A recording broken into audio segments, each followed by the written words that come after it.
bloqué dans un ascenseur pendant 7 heures, mon mari a sauvé sa maîtresse en premier. Moi, enceinte, j'ai été laissée derrière. Quand il est revenu et a hurlé, « Où est ma femme ?», la réponse de son collègue l'a laissé abasourdi. Piégé 7 heures dans l'ascenseur, mon mari a sauvé sa maîtresse. Enceinte, j'ai été abandonnée. À son retour, quand il a hurlé, « Où est ma femme ?», la réponse de son collègue l'a laissé anéanti. Coincé dans un ascenseur pendant 7 heures, j'ai perdu connaissance à cause de l'hypoxie tout en protégeant de ma vie mon bébé à naître de 6 mois. Lorsque les portes se sont enfin ouvertes, mon mari, lieutenant de la brigade de sauvetage des sapeurs-pompiers de Paris, a pris dans ses bras son ex-petite amie terrifiée et l'a sortie la première. Peu après, lorsqu'un jeune pompier lui a tendu mon alliance avec mon dernier message, il s'est effondré. Au moment où ils ont forcé les portes de l'ascenseur, j'étais pratiquement à court d'oxygène. J'entendais à peine, mais mes mains serraient encore désespérément mon ventre arrondi. Quand Alexandre est entré en courant, j'ai cru qu'il me chercherait en premier.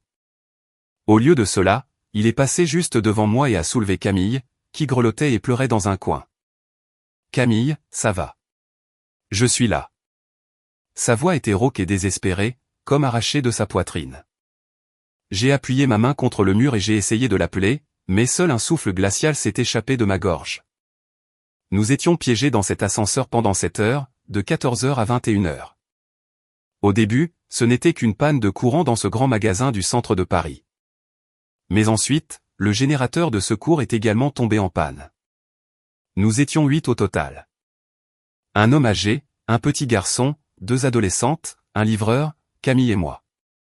J'étais enceinte, mais j'étais la seule personne à avoir des connaissances en premier secours de par mon passé d'infirmière aux urgences. J'ai réorganisé les positions de tout le monde. J'ai placé l'homme âgé près de la fente des portes. J'ai fait asseoir le petit garçon tout au fond. J'ai demandé aux filles de ventiler l'air à tour de rôle, et le livreur a utilisé la lampe de poche de son téléphone. J'ai arraché des pages d'un petit carnet que je gardais dans mon sac et j'ai noté les symptômes de chacun et l'heure. Camille était silencieuse au début. Elle était assise à côté de moi, pâle, ses doigts tremblant sans arrêt. Elle a dit qu'elle avait peur du noir. Elle a dit qu'elle ne pouvait pas respirer. Et elle a dit, « J'aimerais qu'Alexandre soit là. » Je n'ai pas répondu à cette dernière partie. Je lui ai juste tendu la moitié de ma bouteille d'eau. Plus tard, la ventilation s'est considérablement dégradée. Le petit garçon pleurait de manière inconsolable et l'homme âgé a commencé à se plaindre de douleurs thoraciques. J'ai demandé à tout le monde d'arrêter de parler pour conserver l'énergie. Mais soudain, Camille s'est mise à crier. « Je ne veux pas mourir ici. Léa, tu es infirmière. Fais quelque chose. » Tenant mon ventre, je me suis levé et j'ai martelé le bouton d'urgence déjà cassé jusqu'à ce que mes doigts soient engourdis, mais il n'y a eu aucune réponse. Je me suis agenouillé à nouveau et j'ai frappé sur les portes de l'ascenseur de toutes mes forces, en tapant un rythme de SOS. Mon bébé a donné un coup sec. J'ai baissé la tête, j'ai serré mon ventre et j'ai murmuré, « Tiens bon encore un peu, mon amour. » À ce moment-là, je croyais encore qu'Alexandre viendrait pour moi. Il était le lieutenant de l'unité de sauvetage. Personne ne savait mieux que lui que j'étais enceinte, et personne ne savait mieux que lui à quel point j'étais terrifié à l'idée qu'il arrive quelque chose à notre enfant. À la 6e heure, Camille s'est jetée sur moi et m'a attrapé les poignets. Ses ongles se sont enfoncés dans ma peau. « Léa, je n'arrive vraiment pas à respirer. Donne-moi ta place près des portes. » Près des portes, il y avait une petite fente. C'était l'espace que j'avais laissé pour l'homme âgé et le petit garçon. « Assieds-toi et arrête de gaspiller de l'oxygène. Nous avons tous du mal, lui ai-je dit. » Elle a pleuré encore plus fort. « Tu me détestes parce que je suis revenu dans la vie d'Alexandre, n'est-ce pas? Tu veux me voir mourir. » Tout le monde dans l'ascenseur m'a regardé. Je ne me suis pas défendu. J'ai simplement dégagé ses mains des miennes petit à petit. J'ai mis ma veste sur le dos du garçon et j'ai rapproché un peu l'homme âgé de la fente. « Camille, si tu as l'énergie de pleurer en ce moment, ça veut dire que tu n'es pas la plus mal en point. » Les lèvres de l'homme âgé deviennent bleues et le gamin transpire abondamment. Ils ont plus besoin de la ventilation que toi. Elle est restée sans voix. La seconde suivante, elle s'est agrippée la poitrine et s'est effondrée. À ce moment-là, ma propre vision devenait floue. Je savais que la moitié de son évanouissement était une véritable panique, mais l'autre moitié était du pur théâtre pour me forcer à céder. Cependant, je ne pouvais prendre aucun risque. Avec l'aide de Théo, le livreur, nous l'avons allongé sur le sol. J'ai vérifié sa respiration et j'ai fouillé dans son sac à main pour trouver ses médicaments. Le flacon indiquait Xanax. Ce n'était pas un inhalateur de secours pour l'asthme. J'ai rejeté les pilules. Si ce n'est pas de l'asthme, ne crie plus. Arrête de faire peur aux autres, lui ai-je dit à voix basse. Elle m'a regardé avec des yeux remplis de larmes, et il y avait une haine indéniable dans son regard. À la 7e heure, mes oreilles ont commencé à bourdonner. Les mouvements du bébé s'affaiblissaient. J'ai rassemblé ma dernière once de force et j'ai noté l'état de chacun dans le carnet. Homme âgé, hypoxie, garçon, forte fièvre, Camille, état de panique, livreur, égratignure sur le bras, femme enceinte, Léa Dubois, mouvement fœtaux diminué. Après avoir écrit la dernière ligne, j'ai enlevé mon alliance. Alexandre avait placé cette bague à mon doigt de ses propres mains. Le jour de notre mariage, il m'avait dit, « Léa, je pars souvent en intervention. Je ne serai peut-être pas toujours à la maison, mais je te promets une chose. Quand tu auras besoin de moi, je serai le premier à courir vers toi. » À l'époque, je l'ai cru jusqu'à ce que je sois enceinte de 6 mois. Il a manqué 3 échographies, et je lui ai trouvé des excuses. Quand Camille est revenue de Londres, et qu'il est allé la chercher à l'aéroport en pleine nuit, je me suis convaincu qu'ils n'étaient que de vieux amis. Même aujourd'hui, piégé dans cet ascenseur. Mon premier réflexe a été de me dire qu'il viendrait me sauver.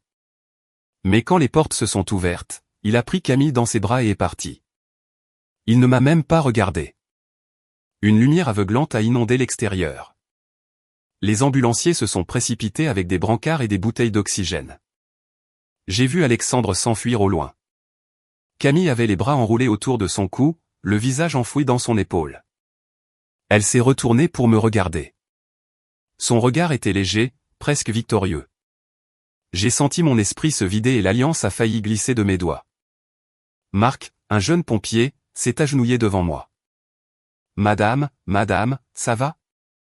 Je l'ai regardé et j'ai lentement placé la bague dans sa main. « Donnez-la à Alexandre. » Marc était stupéfait. J'ai rassemblé le tout dernier souffle qui me restait et j'ai dit, « Dites-lui que mon bébé et moi ne l'attendrons plus. » Suite à ces mots, je me suis affalé en arrière. Quand je me suis réveillé, j'étais en soins intensifs. J'avais des tubes d'oxygène dans le nez, une perfusion sur le dos de la main, et des moniteurs fœtaux attachés autour de mon ventre, émettant des bips réguliers. Un médecin se tenait près du lit avec une expression sombre. L'hypoxie prolongée a provoqué des fluctuations du rythme cardiaque fœtal. D'abord, nous devons assurer la stabilité du bébé, nous allons donc vous garder sous observation stricte. Où est votre famille? Votre mari est allé au service des urgences pour accompagner une autre patiente et n'est pas revenu. Le médecin s'est tu. J'ai fermé les yeux, non pas de douleur, mais parce qu'à ce moment-là, tout semblait absurdement ridicule. J'étais marié à Alexandre depuis 3 ans. Je savais que son travail était dangereux, qu'il pouvait être appelé en intervention à tout moment, et que dans son cœur il y avait une vieille blessure nommée Camille. Pour lui, je me suis occupé de sa mère exigeante. Pour lui, j'ai organisé les listes de soutien familial pour sa caserne. Depuis que je suis enceinte, je suis allé seul à mes rendez-vous, j'ai fait la queue seul, j'ai payé les frais seul, et je suis rentré seul en voiture, traînant mon dos douloureux. Je croyais que le mariage était une question de compréhension mutuelle. Mais le résultat de toute cette compréhension était qu'il avait décidé qu'il n'avait jamais besoin de me faire passer en premier. Une demi-heure plus tard, j'ai entendu des pas pressés à l'extérieur de la chambre. Alexandre était enfin de retour. Sa voix semblait tendue. Où est-elle? Marc, tu étais de garde à la porte. Marc n'a pas répondu immédiatement. J'ai entendu le faible tintement d'un objet métallique tombant dans une paume. C'était le son de la fin de mon mariage. Le lieutenant Marc a dit, « Votre femme m'a demandé de vous donner ça. » Le souffle d'Alexandre s'est coupé. Marc a continué. Elle a dit qu'elle et votre enfant ne vous attendraient plus. Il y eut un silence de mort de l'autre côté de la porte. La seconde suivante, la voix d'Alexandre a complètement changé. Où est-elle? Où est Léa? Comment va-t-elle? J'ai ouvert les yeux et j'ai fixé les dures lumières blanches du plafond. L'infirmière a jeté un coup d'œil pour demander si elle devait le laisser entrer. J'ai lentement secoué la tête. Je ne veux pas le voir. L'infirmière a hoché la tête et a fermé la porte. Au moment où elle s'est refermée, j'ai entendu Alexandre crier mon nom depuis le couloir. Je n'ai pas répondu. J'ai placé mes mains sur mon ventre où un pouls faible mais régulier battait encore et j'ai parlé à mon bébé. À partir d'aujourd'hui, maman a fini de l'attendre. Alexandre est resté devant la porte de l'hôpital toute la nuit. L'infirmière m'a dit que lorsqu'elle est sortie pour changer ma poche de perfusion, il ne s'était pas assis ni n'avait bu d'eau. Il fixait juste le couloir. Votre mari semble très inquiet pour vous. J'ai ignoré le commentaire. L'inquiétude qui arrive en retard est comme un médicament périmé. Peu importe la quantité que vous prenez, ça ne sauvera pas une vie. À 7 heures, le médecin est venu faire sa ronde. Il a jeté un coup d'œil à mon dossier, en fronçant les sourcils. La nuit dernière, le rythme cardiaque fœtal a fluctué dangereusement.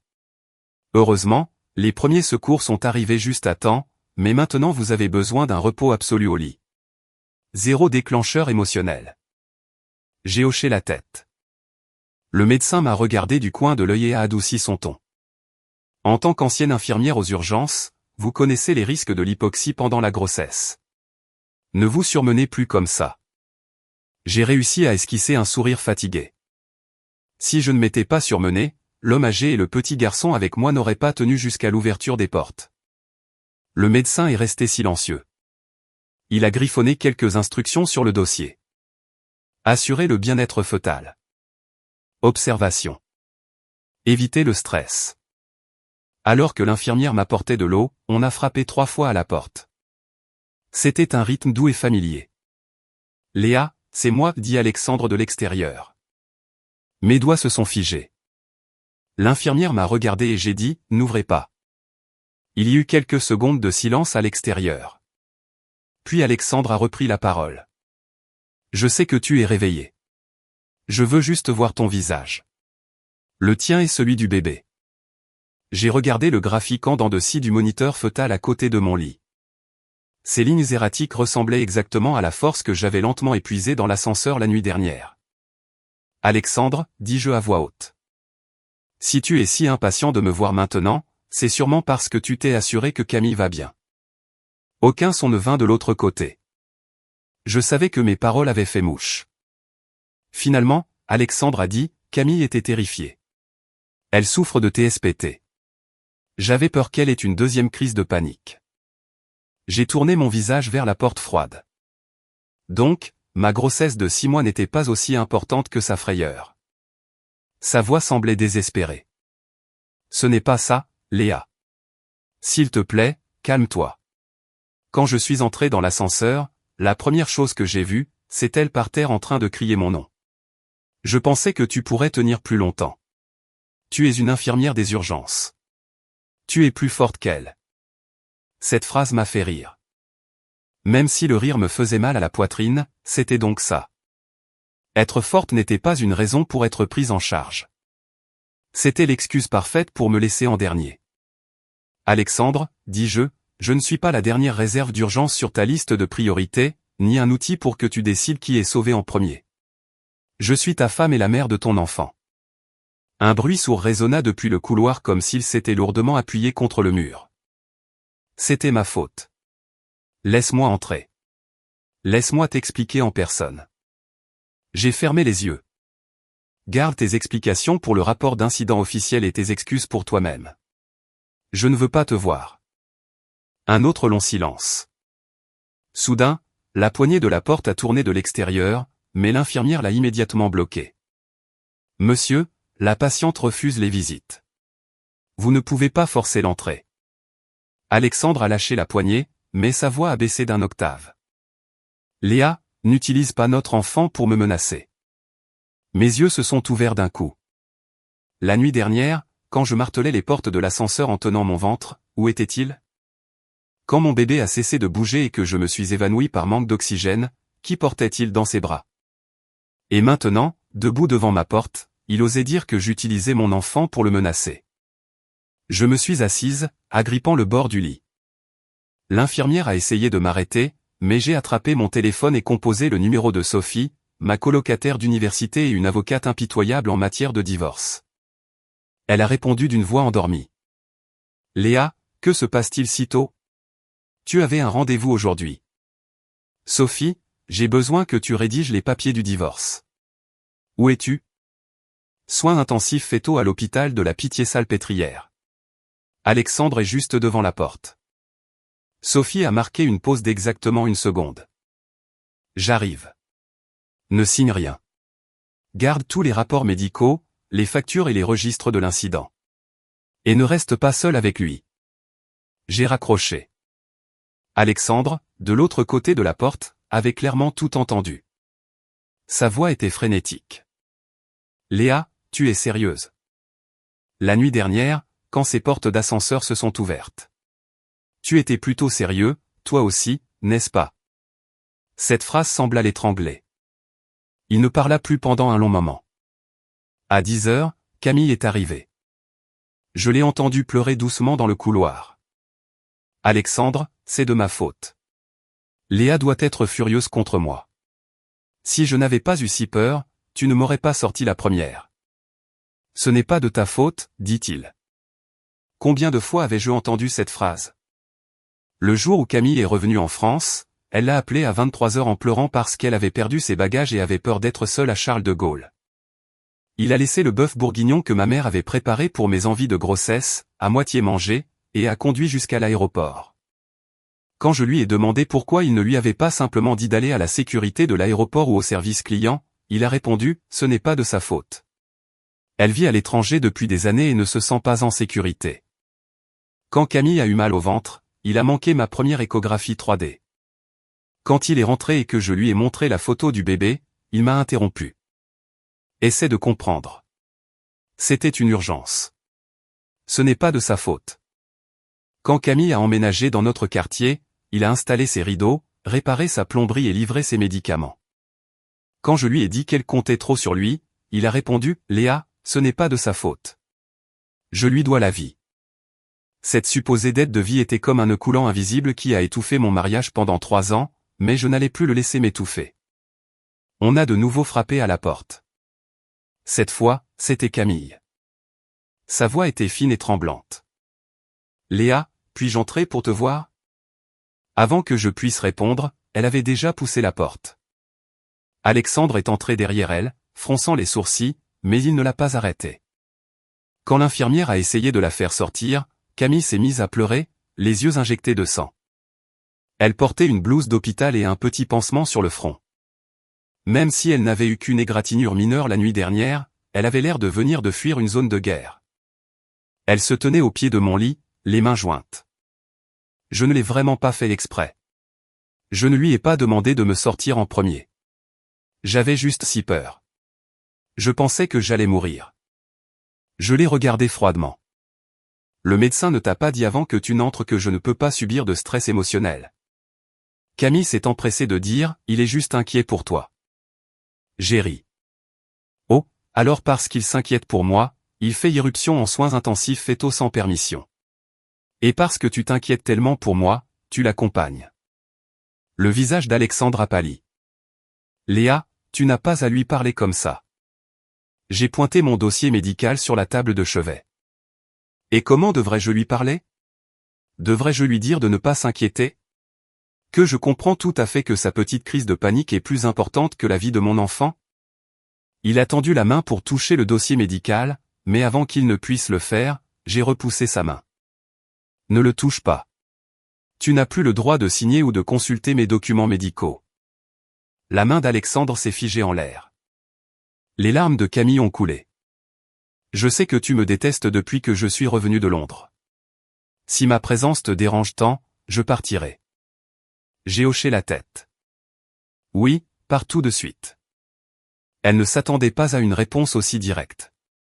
Elle est restée là, abasourdie, les larmes à moitié tombées, ne sachant que faire. Alexandre a froncé les sourcils. Léa. J'ai appuyé sur le bouton d'appel de l'infirmière. Quand elle s'est précipitée, j'ai dit, veuillez faire sortir ces personnes qui n'ont rien à voir avec moi. J'ai besoin de me reposer. L'infirmière a regardé Alexandre, puis Camille. La patiente a besoin d'un repos absolu au lit. Veuillez sortir. Alexandre n'a pas bougé. Ses yeux étaient fixés sur ma main. Elle était nue. Sur mon annulaire, seule une légère marque subsistait. Il a soudain demandé d'une voix rauque. Où est l'alliance? Te l'ont-ils rendue? Sa pomme d'Adam a bougé. Je n'accepterai pas de divorce. Je l'ai regardé droit dans les yeux et j'ai articulé chaque mot avec une clarté absolue. Alexandre, je n'ai pas besoin que tu acceptes le divorce, tout comme je n'ai pas eu besoin de ta permission pour enlever l'alliance. Juste à ce moment-là, j'ai entendu des pas pressés et une agitation approcher. J'ai cru que c'était Sophie, mais la personne qui a fait irruption était Brigitte, ma belle-mère. Dès qu'elle est entrée, elle a claqué son sac à main de créateur sur la table. Ça suffit, Léa. Camille était si terrifiée qu'elle n'a pas pu dormir de la nuit après être sortie de cet ascenseur. Et au lieu de la réconforter, tu te moques de mon fils. Tu es encore une belle fille de cette famille. Je me suis adossé aux oreillers et j'ai lentement levé les yeux. Alors, le deuxième acte du sauvetage héroïque venait de commencer. Brigitte est entrée avec l'attitude d'un procureur interrogeant un criminel. Elle portait un impeccable tailleur pantalon violet, ses cheveux parfaitement laqués, et à son poignet se trouvait le bracelet en or à 3000 € que je lui avais acheté l'année dernière. À l'époque, elle s'était plainte que le design était démodé. Mais dans le groupe de discussion familiale, elle s'était vantée que c'était Camille qui avait bon goût. Le collier en platine qu'elle m'a offert me fait paraître plus jeune. Je ne m'en étais pas soucié parce qu'elle était la mère d'Alexandre. Mais maintenant, debout près de mon lit d'hôpital, ses premiers mots n'étaient pas pour demander de mes nouvelles ou de celles de son petit enfant. Elle a dit, si tu t'excuses auprès de Camille, nous oublierons toute cette histoire. Je l'ai fixé. Je devrais m'excuser auprès de qui? Auprès de Camille. Évidemment, a-t-elle répondu, comme si c'était la chose la plus naturelle du monde. La pauvre fille s'est retrouvée enfermée dans un ascenseur et a eu la peur de sa vie, et toi, utilisant ta grossesse comme excuse, tu fais des manières à tout le monde. Alexandre est un pompier, qui il sauve en premier est une décision professionnelle. Ne lui mets pas la pression avec tes drames conjugaux. J'ai commencé à rire. Est-ce que Brigitte sait à quel point le rythme cardiaque de son petit-fils a chuté la nuit dernière? Mais le bébé va bien, n'est-ce pas? Cette simple phrase a fait s'abattre un silence de plomb sur la pièce. Soudain, j'ai tout compris. À ses yeux, tant que je respirais et que l'enfant n'était pas mort, rien de ce qu'il m'avait fait n'était une injustice. Mais que Camille verse 3 larmes était une tragédie mondiale. Alexandre semblait réaliser à quel point ces mots étaient cruels. Il a marmonné, « Maman, ne parle pas comme ça. » Qu'est-ce que j'ai dit de mal? Brigitte l'a fusillé du regard. Regarde-la jeter le mot divorce à tout bout de champ. Elle pense qu'elle est la seule femme au monde à être jamais tombée enceinte. Je travaillais debout comme serveuse quand je t'attendais. Je me suis redressé lentement. L'infirmière a essayé de m'aider, mais je l'ai arrêtée d'un geste de la main. Brigitte, travailler debout pendant la grossesse était votre réalité. Le fait que je sois au repos strict au lit en ce moment pour que mon bébé ne meure pas est un ordre médical. Si vous pensez que les médecins exagèrent, adressez-vous au service de gynécologie obstétrique. Le visage de Brigitte a changé de couleur. Léa, quel manque de respect pour tes aînés. En parlant d'aînés, j'ai pris mon téléphone sur la table de chevet et j'ai ouvert mon application bancaire. Puisque nous sommes tous là, réglons les comptes une bonne fois pour toutes. Léa, ne parle pas d'argent maintenant. Alexandre a immédiatement froncé les sourcils. Je l'ai regardé. Quand devrais-je en parler? Devrais-je attendre d'être dans une salle d'opération pour que tu puisses me dire que nous sommes une famille et que nous ne devrions pas être mesquins? En entendant le mot argent, la panique a éclaté dans les yeux de Brigitte. J'ai tapé sur la première transaction. Mars de l'année dernière, Brigitte a dit qu'elle avait mal au dos et qu'elle voulait aller dans une clinique de rééducation privée. J'ai payé 800 € pour 12 séances de kinésithérapie. Juin de l'année dernière, don pour l'école privée des enfants de ton beau-frère. 1000 €. Brigitte m'a demandé de l'avancer. Octobre de l'année dernière, rénovation de la maison de campagne familiale. Comme Alexandre était déployé sur une équipe de lutte contre les incendies de forêt, Brigitte m'a demandé de couvrir 1500 € pour les matériaux. Janvier de cette année, Brigitte ne voulait pas paraître radine au dîner de famille et m'a fait réserver un steakhouse haut de gamme. Entre la compte et la facture finale, cela faisait 600 €. À chaque chiffre que je lisais, le visage de Brigitte devenait plus blanc. Alexandre, debout à côté d'elle, arborait une expression de confusion absolue. Il ne savait pas, ou plutôt, il ne s'était jamais donné la peine de savoir. Chaque fois que sa mère me demandait de l'argent, je le lui cachais pour éviter les conflits familiaux. Je pensais que si je donnais tout, un jour il le verrait. Maintenant, je comprenais que quelqu'un qui ne veut pas vous regarder vous ignorera tout simplement. J'ai tourné l'écran du téléphone vers Brigitte. Sur 3 ans, cela fait un total d'environ 5500 €. Et cela ne compte pas les dépenses quotidiennes, les courses, les dîners, ou l'allocation mensuelle. Brigitte a dégluti difficilement. Qu'est-ce que tu insinues? Tu es une belle fille. C'est ton devoir de prendre soin de tes beaux-parents. Bien sûr, ai-je dit, mais je n'ai plus envie de le faire. L'expression d'Alexandre s'est effondrée. Je ne l'ai pas regardé. Je suis allé sur la page des virements automatiques et juste devant eux, j'ai annulé le virement mensuel de 200 € que j'envoyais à Brigitte. Puis j'ai annulé le prélèvement automatique pour les factures d'électricité et d'eau de la maison de campagne familiale. Quand j'ai eu fini, j'ai posé le téléphone. À partir d'aujourd'hui, gérez les dépenses de votre propre famille. Mon argent servira à subvenir à mes besoins et à ceux de mon enfant. Je n'ai plus d'argent supplémentaire pour nourrir des gens qui ne nous traitent pas comme des êtres humains. Brigitte est devenue pâle de rage. Comment oses-tu? J'ai croisé son regard.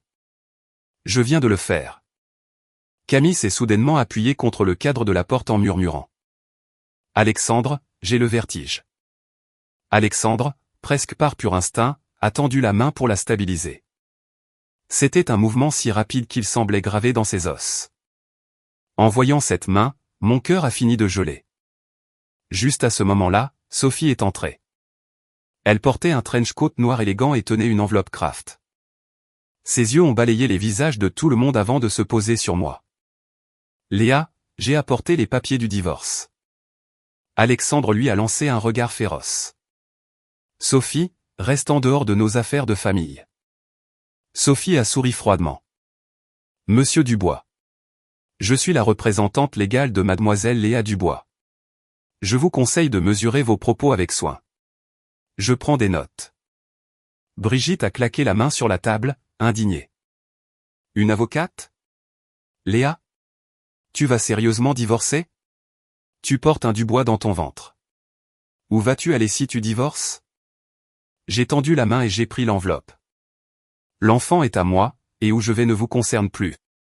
Alexandre s'est avancé et a baissé la voix. Léa, vas-tu vraiment pousser les choses à l'extrême? Je l'ai regardé. Alexandre, n'est-ce pas toi qui nous as poussé à cet extrême à la seconde où tu as pris Camille dans tes bras et que tu es parti? Camille a sangloté. Léa, tu penses que je t'ai volé Alexandre, n'est-ce pas? Mais je jure que ce n'est pas comme ça. Dans l'ascenseur, je voulais juste t'aider, mais tu ne me laissais pas m'approcher de la ventilation, en disant que je n'étais pas malade. Je l'ai fusillé du regard. Veux-tu vraiment parler de ce qui s'est passé dans l'ascenseur en ce moment? Elle est restée sans voix pendant une seconde. Alexandre a froncé les sourcils. Qu'est-ce que tu veux dire? Avant que je puisse répondre, la voix de Marc a résonné depuis le couloir. Lieutenant Dubois, nous venons de recevoir les déclarations officielles des autres civils piégés dans l'ascenseur.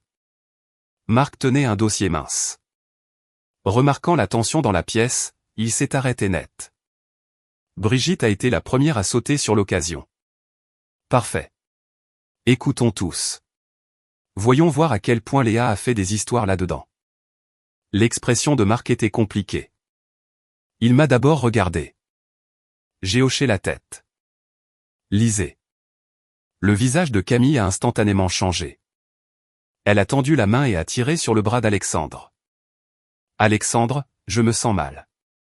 Allons-y. Il n'a pas bougé. Marc a ouvert la première page. Déclaration de Clara, la mère du garçon piégé.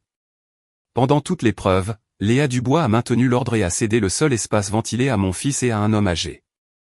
Camille a crié à plusieurs reprises, exigeant de changer de place et a même poussé Léa par le bras. Camille est devenue blanche comme un linge. Marc a continué. Déclaration de Théo, le livreur. Vers la 6e heure, Camille a prétendu avoir une crise d'asthme, mais il n'y avait pas d'inhalateur de secours dans son sac, seulement des anxiolytiques. Quand Léa lui a demandé d'arrêter de crier pour ne pas gaspiller d'oxygène, Camille a accusé Léa de vouloir la tuer.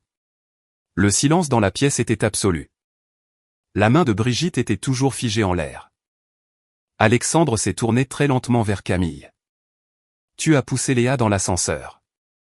Les lèvres de Camille tremblaient. Ce n'était pas intentionnel. J'avais juste si peur. Tu vois, ai-je dit calmement. Ce n'est pas de sa faute. Une fois de plus, le visage d'Alexandre s'est vidé de sa couleur. Marc a fermé le dossier, baissant légèrement la voix. Il y a un autre rapport. Lieutenant, l'inspection générale vous demande de vous présenter à la caserne à 15 heures pour expliquer votre protocole de triage sur les lieux. Y a-t-il eu un problème avec le protocole? Alexandre a froncé les sourcils. Marc m'a jeté un coup d'œil de côté et a baissé les yeux.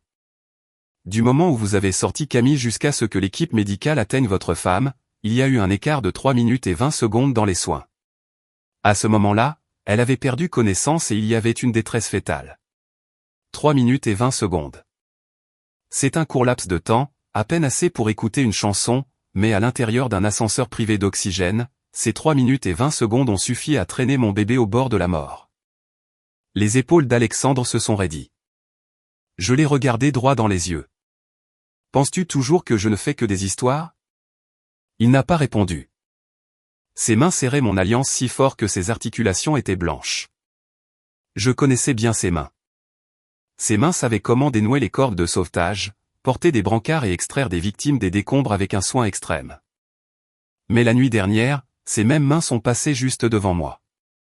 Et ont soulevé Camille. Alexandre a marmonné. Léa, je jure que je ne savais pas que tu étais si mal en point. J'ai regardé dans ses yeux. Tu ne le savais pas parce que tu ne m'as même pas regardé. Cette phrase était plus dévastatrice que n'importe quelle accusation. Il est resté pétrifié. Camille a secoué la tête en pleurant. Alexandre, ne les crois pas. Ils prennent tous son parti juste parce qu'elle est enceinte. J'avais vraiment l'impression d'étouffer. Camille a froncé les sourcils Marc. Ces déclarations ne proviennent pas d'une seule personne.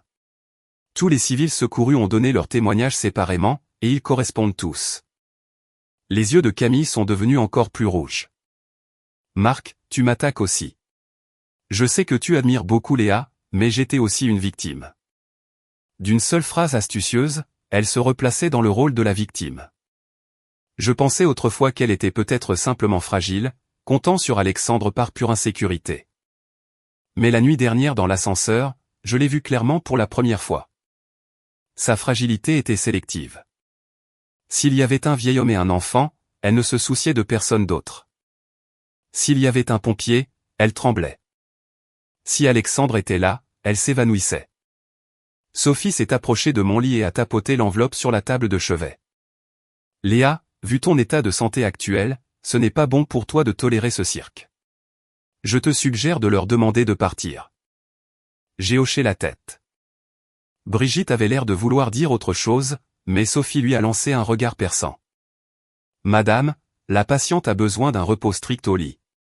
Si vous continuez à troubler la paix dans cette chambre, je ferai appel à la sécurité de l'hôpital pour vous faire sortir. Brigitte s'est hérissée. Vous me menacez? Ce n'est pas une menace, a répondu platement Sophie. C'est un avertissement formel. Il y avait 2 infirmières qui regardaient la scène depuis l'embrasure de la porte. Brigitte n'a pas eu le courage de faire une plus grosse scène, alors elle s'est contentée de me lancer un regard venimeux. Léa, tu vas le regretter. La vie d'une femme divorcée avec un enfant qui la tire vers le bas, c'est l'enfer. Si je ne divorce pas maintenant, mon enfant et moi serons engloutis par l'enfer, ai-je répondu calmement. Cette fois, Brigitte n'a eu aucune répartie. Marc a appelé Alexandre pour lui dire qu'il devait retourner à la caserne pour le débriefing. Avant de partir, Alexandre s'est tenu dans l'embrasure de la porte, me fixant longuement. Léa, on parlera quand je rentrerai. J'ai fermé les yeux. Il n'y a rien à dire. Nous parlerons par le biais du règlement du divorce. Quand la porte s'est enfin refermée, mon dos, qui était resté rigide tout le temps, s'est effondré. Sophie m'a soutenu. Tu as mal? Non. J'ai secoué la tête, juste épuisé. Elle m'a tendu une tasse d'eau tiède. Tu aurais dû en avoir marre de ça il y a longtemps. J'ai souri faiblement, mais des larmes ont soudainement commencé à couler. Je ne pleurais pas parce qu'Alexandre me manquait. Je pleurais parce que j'avais pitié de la Léa de la nuit dernière. Honnêtement, les 7 heures que j'ai passées piégées dans l'ascenseur n'ont pas commencé lorsque le courant a été coupé. Elles ont commencé le jour où Camille est revenue en France. Ce jour-là, Alexandre était avec moi pour une échographie à la clinique de gynécologie obstétrique. Pendant que nous attendions, son téléphone a sonné. En voyant l'identifiant de l'appelant, son expression a changé. « Qui est-ce » ai-je demandé. « Camille » a-t-il dit. Je savais qui était Camille. Son inoubliable premier amour. Ils avaient grandi ensemble. Il y a 10 ans, ils avaient été piégés sous les décombres d'un immeuble effondré lors de graves inondations. Alexandre racontait toujours comment, au moment le plus critique, Camille lui avait tenu la main et l'avait supplié de ne pas s'endormir. Il s'est souvenu de cette dette de vie pendant une décennie. Camille a fini par déménager à l'étranger et il a été de mauvaise humeur pendant longtemps. Quand je l'ai rencontré, il était déjà l'homme le plus froid et le plus rationnel de l'unité de sauvetage. Il parlait rarement du passé, mais quand il buvait trop, il marmonnait le nom de Camille. Je le savais, mais à l'époque, je pensais que le passé n'était que le passé. Je pensais que si un homme voulait se marier et avoir des enfants avec vous, cela signifiait qu'il avait choisi le présent. Bien plus tard, j'ai réalisé que pour certains hommes, le mariage n'est pas un réveil d'un rêve. C'est juste trouver une femme compréhensive pour gérer leur vie. Ce jour-là, Camille pleurait au téléphone, disant qu'elle était perdue à Charles de Gaulle et n'avait pas ses bagages. Alexandre a sauté de son siège. Je tenais notre ticket de numéro dans ma main. C'est presque notre tour, lui ai-je dit. Il a répondu. Léa, Camille vient d'atterrir et ne connaît plus personne ici. Va au rendez-vous toi-même. Je reviens tout de suite. Il n'est pas revenu. La technicienne a imprimé la première photo nette du petit visage de mon bébé. Je suis resté assise seule dans le couloir, fixant cette petite main sur le papier glacé. Je lui ai envoyé un texto et il a répondu, Camille est vraiment secouée. Je rentrerai plus tard. À partir de là, ces je rentrerai plus tard se sont multipliés. Quand Camille cherchait un appartement, il rentrait plus tard. Quand Camille est tombée malade, il rentrait plus tard. Quand Camille n'a pas trouvé de travail, il rentrait plus tard. Quand je vomissais de la bile à cause des nausées matinales, il m'a dit que les exercices de sauvetage étaient exceptionnellement éprouvants. Quand j'avais des crampes aux jambes à minuit, il disait que Camille faisait des cauchemars et ne pouvait pas dormir seule. Je ne me suis jamais vraiment mise en colère. J'ai simplement noté chaque détail, non pas pour tenir les comptes, mais parce que la sage-femme de la maternité m'avait demandé de tenir un journal de mes émotions de grossesse et du soutien familial. Elle disait que la grossesse ne devait pas être endurée dans la solitude. Le soutien du partenaire est fondamental. J'ai écrit dans ce journal du 1er au 6e mois. Alexandre a manqué 12 rendez-vous médicaux et Camille est apparue 17 fois. Maintenant, ce carnet que je détestais regarder était devenu ma preuve la plus utile. Quand Sophie a feuilleté le journal, son froncement de sourcils s'est accentué. Mon Dieu, tu en as supporté beaucoup. Je me suis appuyé contre le lit, la voix faible. Je pensais que parce qu'il est pompier, sauver les autres était son devoir. Je ne voulais pas rivaliser avec quelqu'un qui avait vraiment besoin d'aide. Mais Camille n'était pas constamment en danger. Elle se mettait juste constamment dans des situations où il devait la sauver. Je n'ai rien dit de plus parce que c'était la vérité absolue. Cet après-midi-là, Marc m'a envoyé un texto.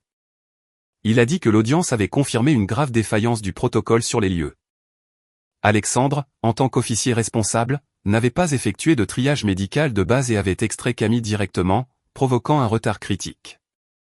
Marc a également mentionné qu'Alexandre était resté silencieux pendant toute la réunion. Lorsqu'ils ont publié les déclarations des civils, Alexandre a soudainement demandé « Est-ce que Léa m'a déjà appelé de l'intérieur ?» Marc a dit que personne ne lui avait répondu dans la salle car tous les registres montraient que je n'avais pas prononcé son nom une seule fois. J'ai crié pour qu'il sorte d'abord le vieil homme. J'ai crié pour que quelqu'un donne de l'eau aux gamins. Je leur ai crié de ne pas pousser parce qu'il n'y avait pas d'air. Mais je n'ai jamais appelé mon mari parce que je croyais fermement qu'à la seconde où il me verrait, il courait vers moi. À 20 heures, Alexandre est retourné à l'hôpital. Cette fois, il n'a pas frappé. Il s'est tenu à l'extérieur, me regardant à travers la vitre. Je l'ai regardé à mon tour. Il semblait avoir vieilli d'un coup. Il avait des cernes sombres et creusées sous les yeux, qui étaient complètement injectés de sang. Mon téléphone a vibré. C'était un texto de lui. Léa, j'ai lu tous les rapports. Je suis désolé. J'ai fixé ces 2 mots et j'ai éteint mon téléphone. Je suis désolé prononcé avant qu'une tragédie ne se produise est humain. Mais prononcé après avoir détruit quelqu'un, ce n'est qu'un écho inutile qui ne répare rien. J'ai été hospitalisé pendant 5 jours. Pendant ces 5 jours, Alexandre est venu tous les jours. Parfois, il apportait de la soupe, parfois des fruits, parfois des vêtements de bébé. Tout était intercepté par les infirmières. Il ne partait pas. Il s'asseyait simplement sur les bancs du couloir. La nuit, quand on me transportait pour des examens, je le voyais au loin, la tête baissée, tenant notre alliance. Je ne mentirai pas en disant que je n'ai pas ressenti un pincement au cœur. Après tout, je l'avais aimé. Je l'aimais tellement. Je me suis occupé de sa mère comme si c'était la mienne. Tellement que j'envoyais des nouvelles aux familles de la caserne même pendant les pires jours de ma grossesse. Tellement que si j'entendais qu'il s'était blessé en intervention, je sortais de la maison en chaussons pour l'attendre aux portes de la caserne. Mais l'amour n'est pas un gilet de sauvetage impénétrable. Je ne pouvais pas risquer ma vie pour lui une fois de plus. Le 5e jour, le médecin m'a donné mon congé, m'ordonnant un repos strict au lit à la maison et m'avertissant d'éviter à tout prix l'épuisement ou la détresse émotionnelle. Alexandre l'a su immédiatement. Il a supposé que je retournerais à notre maison. Il l'a même nettoyé à fond. Je l'ai su parce que le concierge de l'immeuble a appelé pour demander si Alexandre savait comment assembler un berceau ou si l'odeur d'eau de javel nuirait à une femme enceinte. Je lui ai juste dit que je n'y retournais pas. Le jour de ma sortie, Sophie est venue me chercher dans sa petite voiture. Elle avait disposé des coussins moelleux sur la banquette arrière. Avant que je puisse monter, Alexandre est arrivé en courant de l'autre côté du parking. Léa. Il tenait un sac en papier brun. À l'intérieur, il y avait des muffins aux myrtilles, la seule chose que je pouvais supporter pendant mes nausées du premier trimestre. Il s'en était enfin souvenu. Dommage. Je me suis appuyé contre la portière de la voiture. Je n'ai même pas jeté un coup d'œil au sac. « Qu'est-ce que tu veux, Alexandre ?» a claqué Sophie. Il s'est arrêté devant moi et a dégluti difficilement. « Je sais que tu ne veux pas retourner à la maison. Je partirai. Va y vivre. C'est près de l'hôpital et tout est installé. » Pas nécessaire, ai-je dit. J'ai déjà loué un appartement. La panique a éclaté dans ses yeux. Tu as loué un appartement. Tu es enceinte. Tu ne devrais pas bouger. Je m'inquiète pour toi. J'ai souri légèrement. Alexandre, ne trouves-tu pas ridicule que tu t'inquiètes pour moi maintenant? Son visage est devenu pâle. Sophie, debout à côté de moi, a averti froidement. Monsieur Dubois. Léa ne peut pas rester debout longtemps. Alexandre a pris une profonde inspiration. D'accord, ne t'énerve pas, donne-moi juste l'adresse. Je veux juste prendre soin de toi. Je promets que je ne te dérangerai pas. J'ai secoué la tête. Pas nécessaire. Il a commencé à perdre son sang-froid. Léa, tu ne peux pas simplement me rayer de ta vie comme ça. Je suis le père de cet enfant. Je l'ai regardé. Tu es le père, c'est exactement pourquoi ton devoir est de respecter les besoins médicaux et la paix mentale de la mère, pas de me harceler dans un parking d'hôpital. Il était stupéfait. J'ai continué, premièrement, ne viens pas me voir en privé. Communique par l'intermédiaire de mon avocate. Deuxièmement, n'amène plus jamais Camille près de moi. Et troisièmement, garde ta mère loin de moi. Et si je fais tout ça, la voix d'Alexandre s'est brisée. Considérerais-tu de ne pas divorcer? Non. Je n'ai pas hésité une seconde. Quelque chose s'est brisé au fond de ses yeux. Pourquoi? J'ai regardé le sac de muffins dans sa main. Parce que je n'ai tout simplement plus d'appétit pour ça. La phrase était légère, mais pour lui, elle sonnait comme la plus cruelle des punitions. Il a baissé la tête, a fixé le sac et a lentement serré les poings. Je suis monté dans la voiture. Juste avant de fermer la portière, il a soudainement tendu mon alliance. Léa, garde-la. Tiens-la juste. Quand tu seras plus calme, nous parlerons. Je ne l'ai pas prise. Sophie a parlé pour moi. Monsieur Dubois. Mademoiselle Dubois a rendu l'alliance de son plein gré. Il n'y a pas de concept de la garder. Faites-en ce que vous voulez. Jetez-la dans la Seine pour ce que ça nous fait, mais n'essayez pas de la lier avec. La portière de la voiture s'est fermée et nous sommes sortis du garage. Dans le rétroviseur, j'ai vu Alexandre debout, immobile, le sac pendant mollement de sa main. Je n'ai plus regardé en arrière. L'appartement loué n'était qu'à 2 rues de l'hôpital.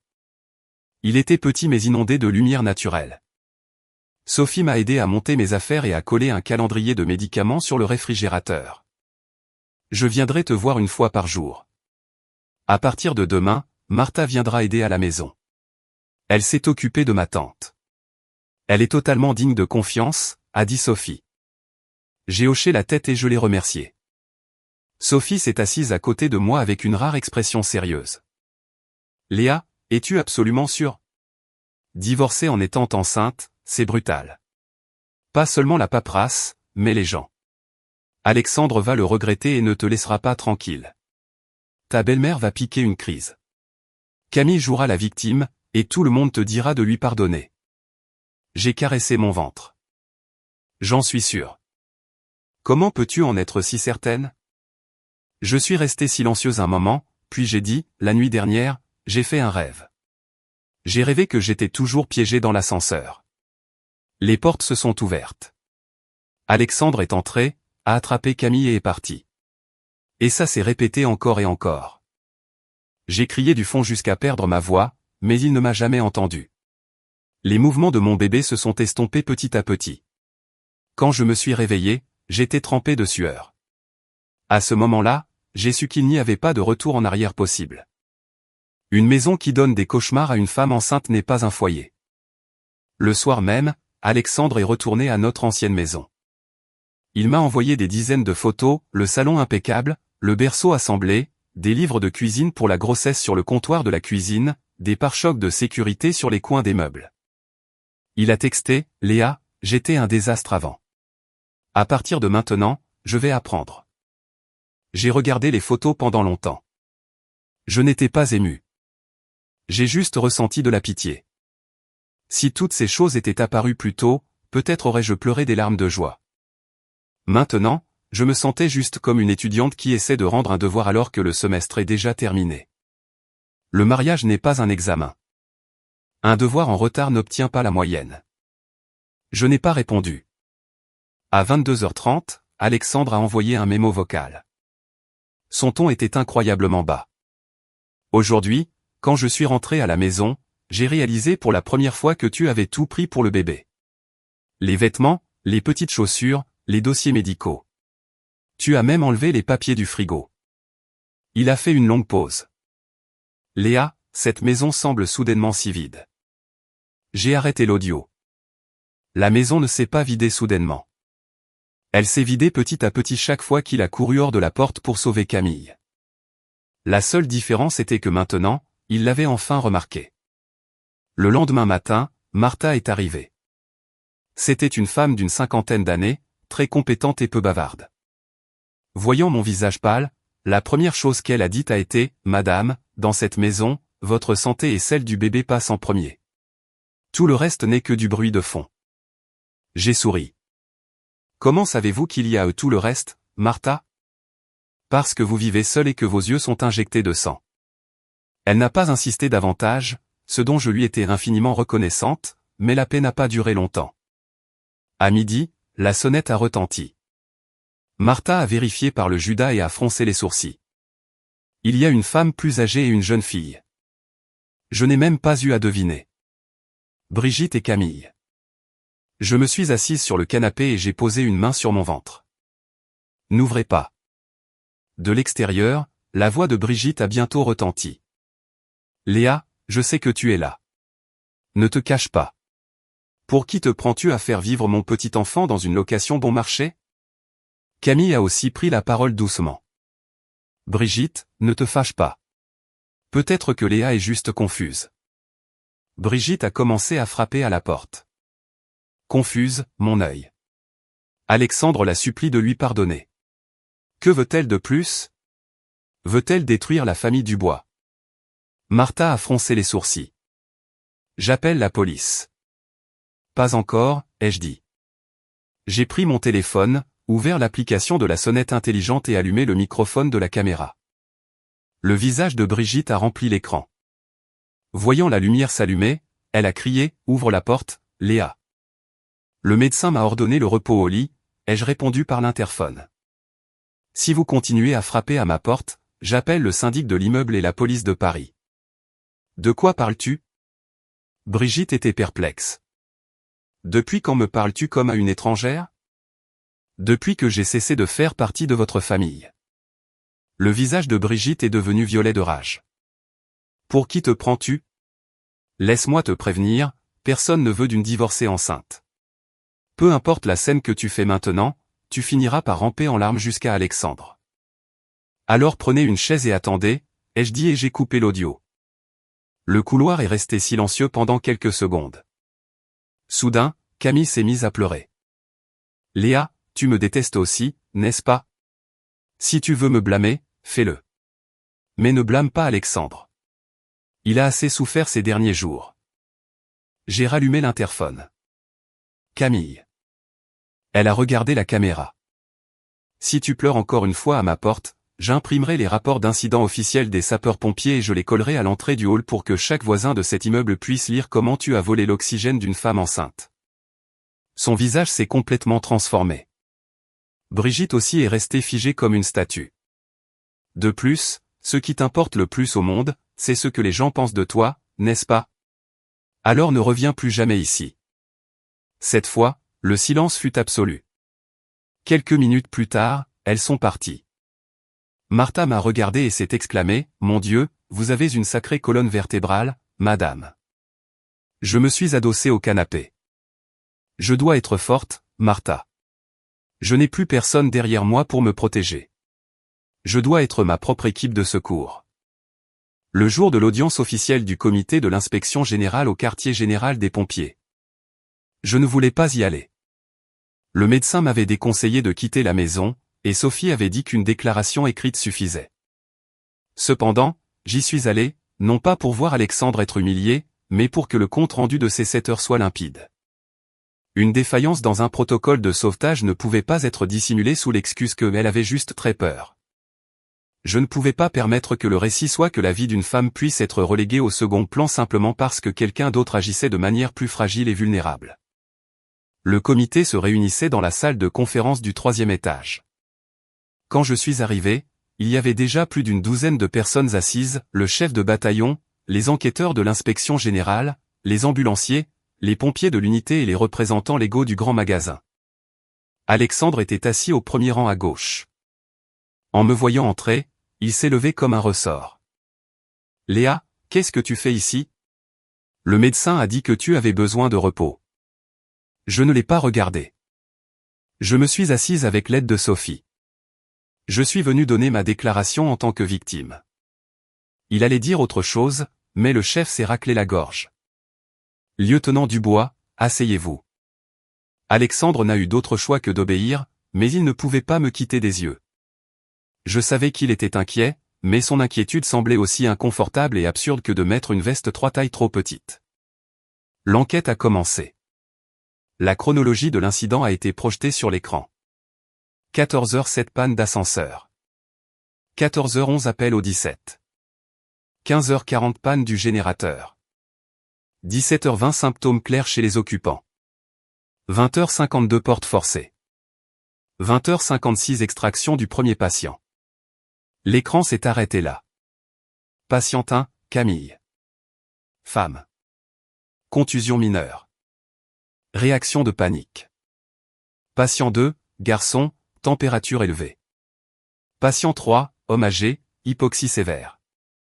Patiente 4, Léa Dubois, 24 semaines de grossesse, perte de connaissance, bradycardie fœtale. La pièce a plongé dans un silence de mort. L'enquêteur principal a pris la parole. Lieutenant Dubois, en tant qu'officier responsable de la première unité sur place, pourquoi n'avez-vous pas effectué un triage rapide des victimes? La pomme d'Adam d'Alexandre a bougé. Il faisait très sombre. Mademoiselle Camille était effondrée près des portes, très instable. J'ai déterminé qu'elle souffrait d'une crise de stress aigu. N'avez-vous pas remarqué que Madame Léa Dubois était inconsciente, a demandé l'enquêteur. Alexandre a mis 2 bonnes secondes à répondre. Non, je n'ai pas remarqué. Saviez-vous que Madame Dubois était enceinte? Cette fois, le silence fut encore plus long. Oui, je le savais. Le bruit des stylos grattant sur les blocs-notes juridiques était si fort qu'on aurait dit qu'il le giflait. L'ambulancier en chef de la BSPP a pris la parole. Selon le rapport de notre unité, lorsque nous avons atteint Madame Dubois, elle était en désaturation critique et en détresse fœtale. Heureusement, nous avons agi rapidement. Sinon, les conséquences auraient été irréversibles. Le dos d'Alexandre s'est raidi. Assise en face de lui, mes mains étaient un peu moites. Sophie m'a serré doucement la main. J'ai sorti les notes que j'avais arrachées de mon carnet dans l'ascenseur. Le papier était froissé, et un coin portait encore les empreintes en demi-lune des ongles de Camille. Je l'ai remis aux enquêteurs. Ce sont les registres que j'ai tenus à l'intérieur de l'ascenseur. J'ai enregistré périodiquement l'évolution clinique des personnes piégées.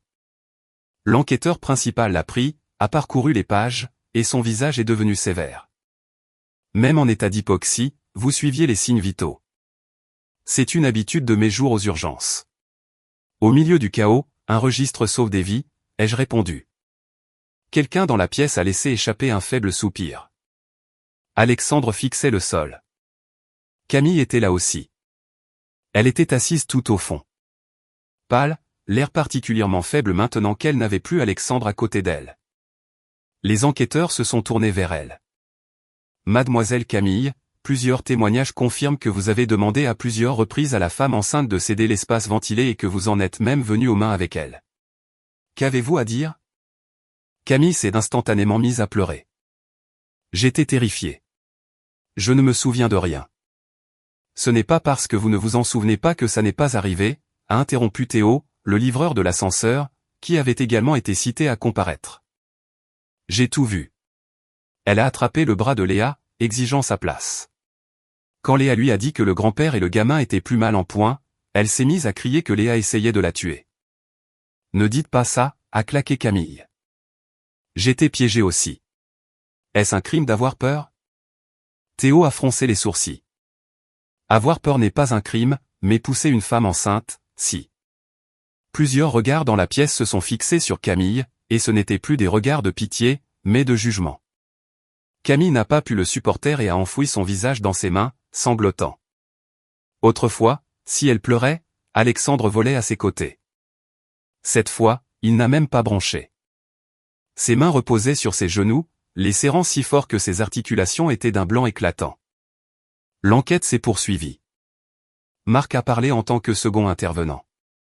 Sa voix était stable, mais on pouvait entendre la colère réprimée.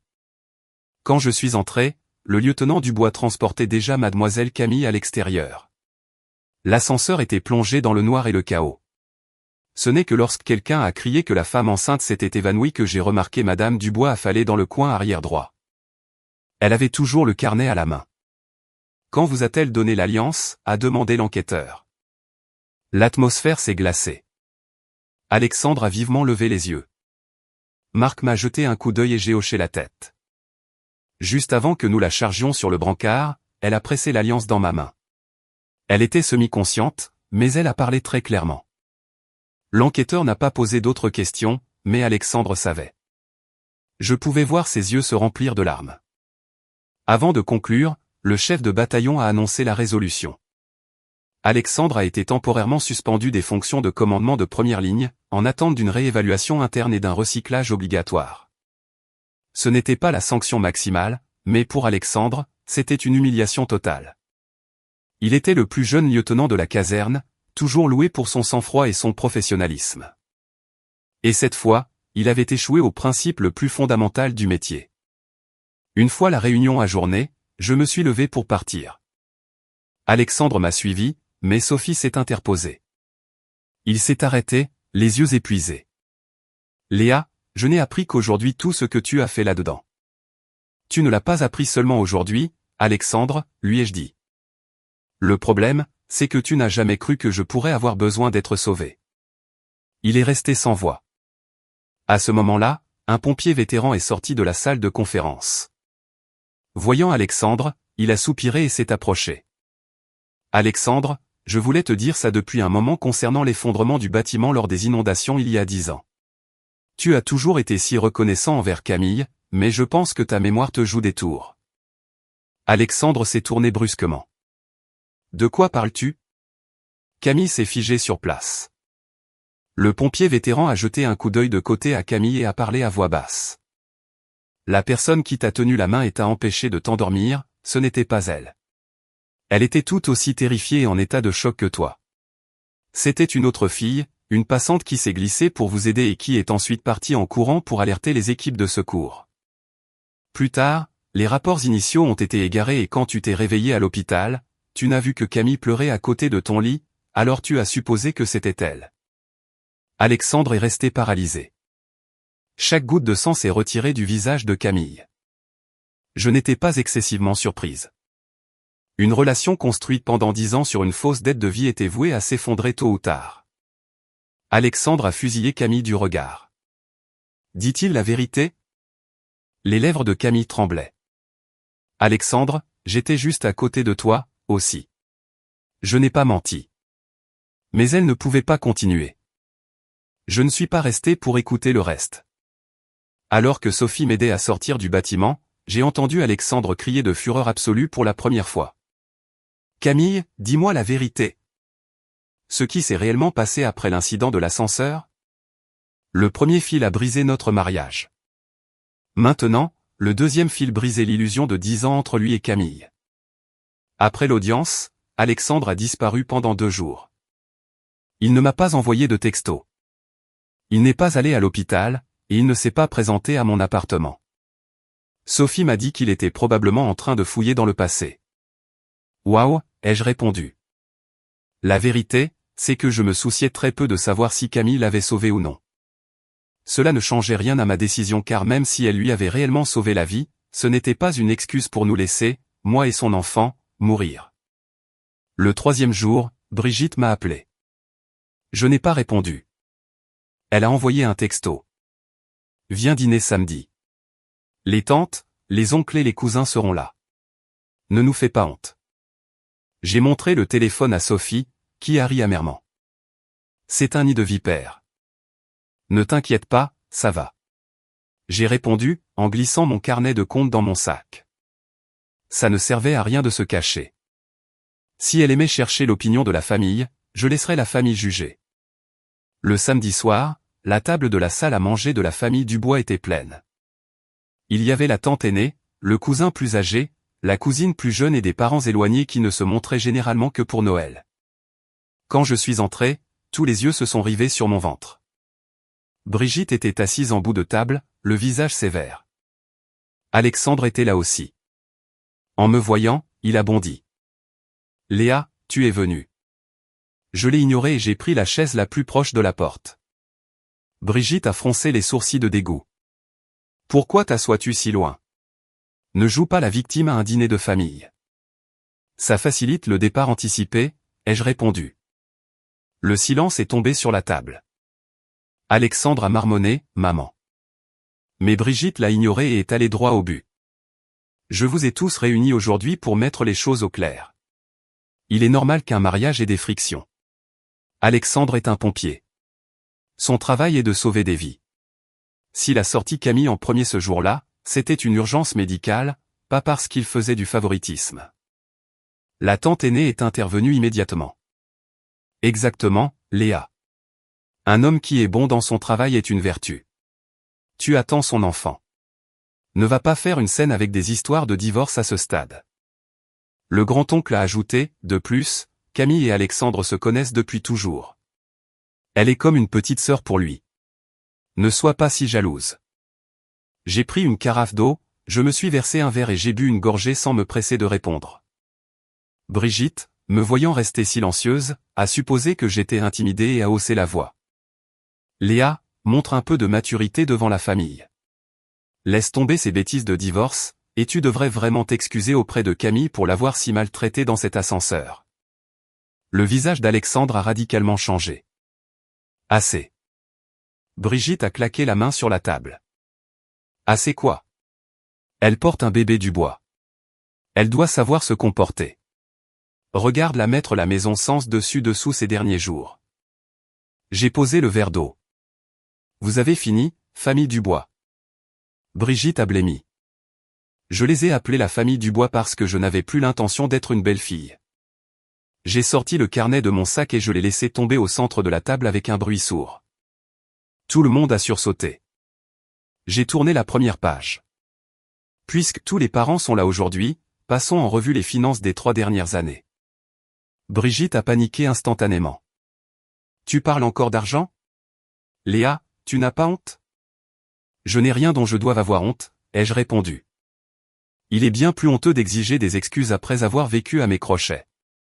La tante aînée a froncé les sourcils. Léa, ce n'est pas une façon d'agir. La famille s'entraide. Oui, c'est exactement pourquoi j'ai aidé. J'ai poussé le livre vers le milieu de la table. La clinique de rééducation privée de ma belle-mère, les frais de scolarité de l'école préparatoire du neveu, les rénovations de la maison de campagne, les dîners de famille chic, le prêt pour la voiture du cousin. Les factures de services publics quand la tante aînée n'arrivait pas à joindre les deux bouts. Tout est consigné ici. La cousine plus jeune est devenue pâle. Léa, pourquoi as-tu écrit tout ça? Parce que, je l'ai regardé droit dans les yeux. J'ai saigné pour chaque centime sur ces pages en faisant des gardes de 12 heures aux urgences. La table est tombée dans un silence de mort. Je suis enceinte de 24 semaines. Alexandre m'a accompagné chez le médecin exactement 2 fois. Une fois, il est parti à mi-chemin parce que Camille l'a appelé, et l'autre fois, il m'a déposé à la porte de la clinique pour aller chercher Camille parce qu'elle avait mal au ventre. Les 12 autres fois, j'y suis allé seul. Alexandre est devenu blanc comme de la cire. J'ai sorti mon journal de grossesse. Voici le registre. Les médecins recommandent toujours que le père soit présent, mais Alexandre était trop occupé à sauver le monde et à garder Camille. Brigitte a poussé un cri. Qu'y a-t-il de mal à ce qu'un homme travaille dur? Il n'y a rien de mal à travailler dur. Je l'ai regardé. Il n'y a même rien de mal à s'occuper de son ex-petite amie. Ce qui est mal, c'est d'exiger que je sois compréhensive tout en m'utilisant comme nounou gratuite et comme distributeur automatique de billets pour la famille Dubois. La tante aînée était abasourdie. La cousine plus jeune fixait son téléphone. Les expressions des parents ont commencé à changer. Ils étaient venus me voir m'humilier et supplier le pardon. Mais ils ont réalisé que ce n'était pas un procès contre moi. C'était un acte d'accusation contre eux. Brigitte, désespérée, s'est exclamée. Dis-tu tout ça juste pour humilier Alexandre et le faire supplier le pardon? Il a assez rampé. Que veux-tu de plus? Un divorce, ai-je dit clairement. Ce mot est tombé comme une pierre tombale sur la table. Alexandre s'est agrippé au bord de la table avec une force surhumaine. Léa, pouvons-nous s'il te plaît parler en privé? Non. J'ai croisé son regard. Pendant 3 ans, je t'ai parlé en privé et le résultat a été que vous avez tous pensé que j'étais une idiote sur laquelle vous pouviez marcher. Juste à ce moment-là, Camille est arrivée. Elle a ouvert la porte, vêtue d'un pull blanc, les yeux rouges. Je suis désolé, Brigitte. Je suis tellement en retard. Brigitte l'a regardée comme une bouée de sauvetage. Camille, tu arrives juste à temps. Dis à tout le monde que le jour dans l'ascenseur, Alexandre t'a sauvé parce que c'était une urgence, pas du favoritisme. Camille s'est tenue dans l'embrasure de la porte, laissant couler quelques larmes. C'est de ma faute si je n'existais pas, Léa, et Alexandre ne serait pas comme ça. Je jure que je partirai s'il le faut. Tant que Léa lui pardonne. La performance était impeccable. Elle semblait céder, mais en réalité, elle me dépeignait comme la méchante qui refusait de pardonner à un mari repentant. Autrefois, j'aurais peut-être tremblé de rage. Maintenant, je ressentais juste une extrême lassitude. J'ai sorti mon téléphone et j'ai ouvert le rapport officiel de la BSPP que Marc m'avait envoyé. Camille, veux-tu vraiment continuer ce cirque devant un public? Son visage s'est légèrement affaissé. J'ai lu le premier paragraphe à voix haute. Plusieurs victimes ont confirmé que Camille a demandé à plusieurs reprises la place ventilée et s'est engagée dans une altercation physique avec la femme enceinte, Léa Dubois. La tête de Camille s'est redressée d'un coup. J'ai lu le deuxième paragraphe. Camille a prétendu souffrir d'une crise d'asthme, mais les examens médicaux n'ont confirmé aucun signe d'asthme aigu. Troisième paragraphe. Les blessures de Camille étaient des égratignures superficielles qui ne justifiaient pas une évacuation prioritaire maximale. Dans la salle à manger, le seul bruit était la respiration des invités. Brigitte a ouvert la bouche, mais aucune voix n'est sortie. Les larmes de Camille ont séché instantanément sur ses joues. J'ai rangé mon téléphone et j'ai attrapé mon sac. Je ne dînerai pas avec vous ce soir. Je laisse une copie du carnet de compte à Alexandre. Je n'attends pas un seul centime en retour. C'est juste pour qu'il soit très clair que je ne dois absolument rien à la famille Dubois. Je me suis tourné vers Alexandre. Je vous ai autrefois considérés tous comme ma vraie famille, mais vous avez pris mes efforts pour des obligations, ma patience pour de la faiblesse, et mon enfant comme une monnaie d'échange. Alexandre s'est levé en tremblant. Léa, je n'ai jamais pensé. Mais tu l'as fait, ai-je dit. Je me suis tourné vers la porte. Derrière moi, Brigitte a poussé un gémissement. Si tu sors par cette porte aujourd'hui, ne reviens plus jamais. J'ai marqué une pause, mais je ne me suis pas retourné. J'espère bien. Avant que la porte ne se ferme, j'ai entendu un parent murmurer. Et, peut-être qu'on a vraiment dépassé les bornes avec elle. C'était un murmure bas, mais ça sonnait comme une gifle sur le visage de Brigitte. En descendant dans la rue, mon téléphone a vibré. C'était un numéro inconnu. Il y avait une vieille photo d'un jeune Alexandre et de Camille devant une statue commémorative des premiers intervenants des inondations d'il y a 10 ans. Camille s'appuyait sur son épaule, souriant doucement. En dessous, il y avait un texto. Léa, tu n'es pas son premier amour. N'essaie pas de rivaliser car tu perdras. J'ai regardé la photo et j'ai éclaté de rire. J'ai répondu par texto, je ne suis pas en compétition. Tu peux la voir. La provocation de Camille ne m'a pas empêché de dormir. Celui qui ne pouvait vraiment pas dormir, c'était Alexandre. Tôt le lendemain matin, il m'a envoyé un texto. Léa.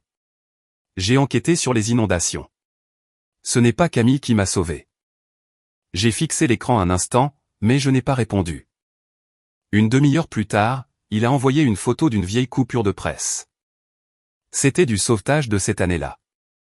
Alexandre était sur un brancard, pâle comme un fantôme.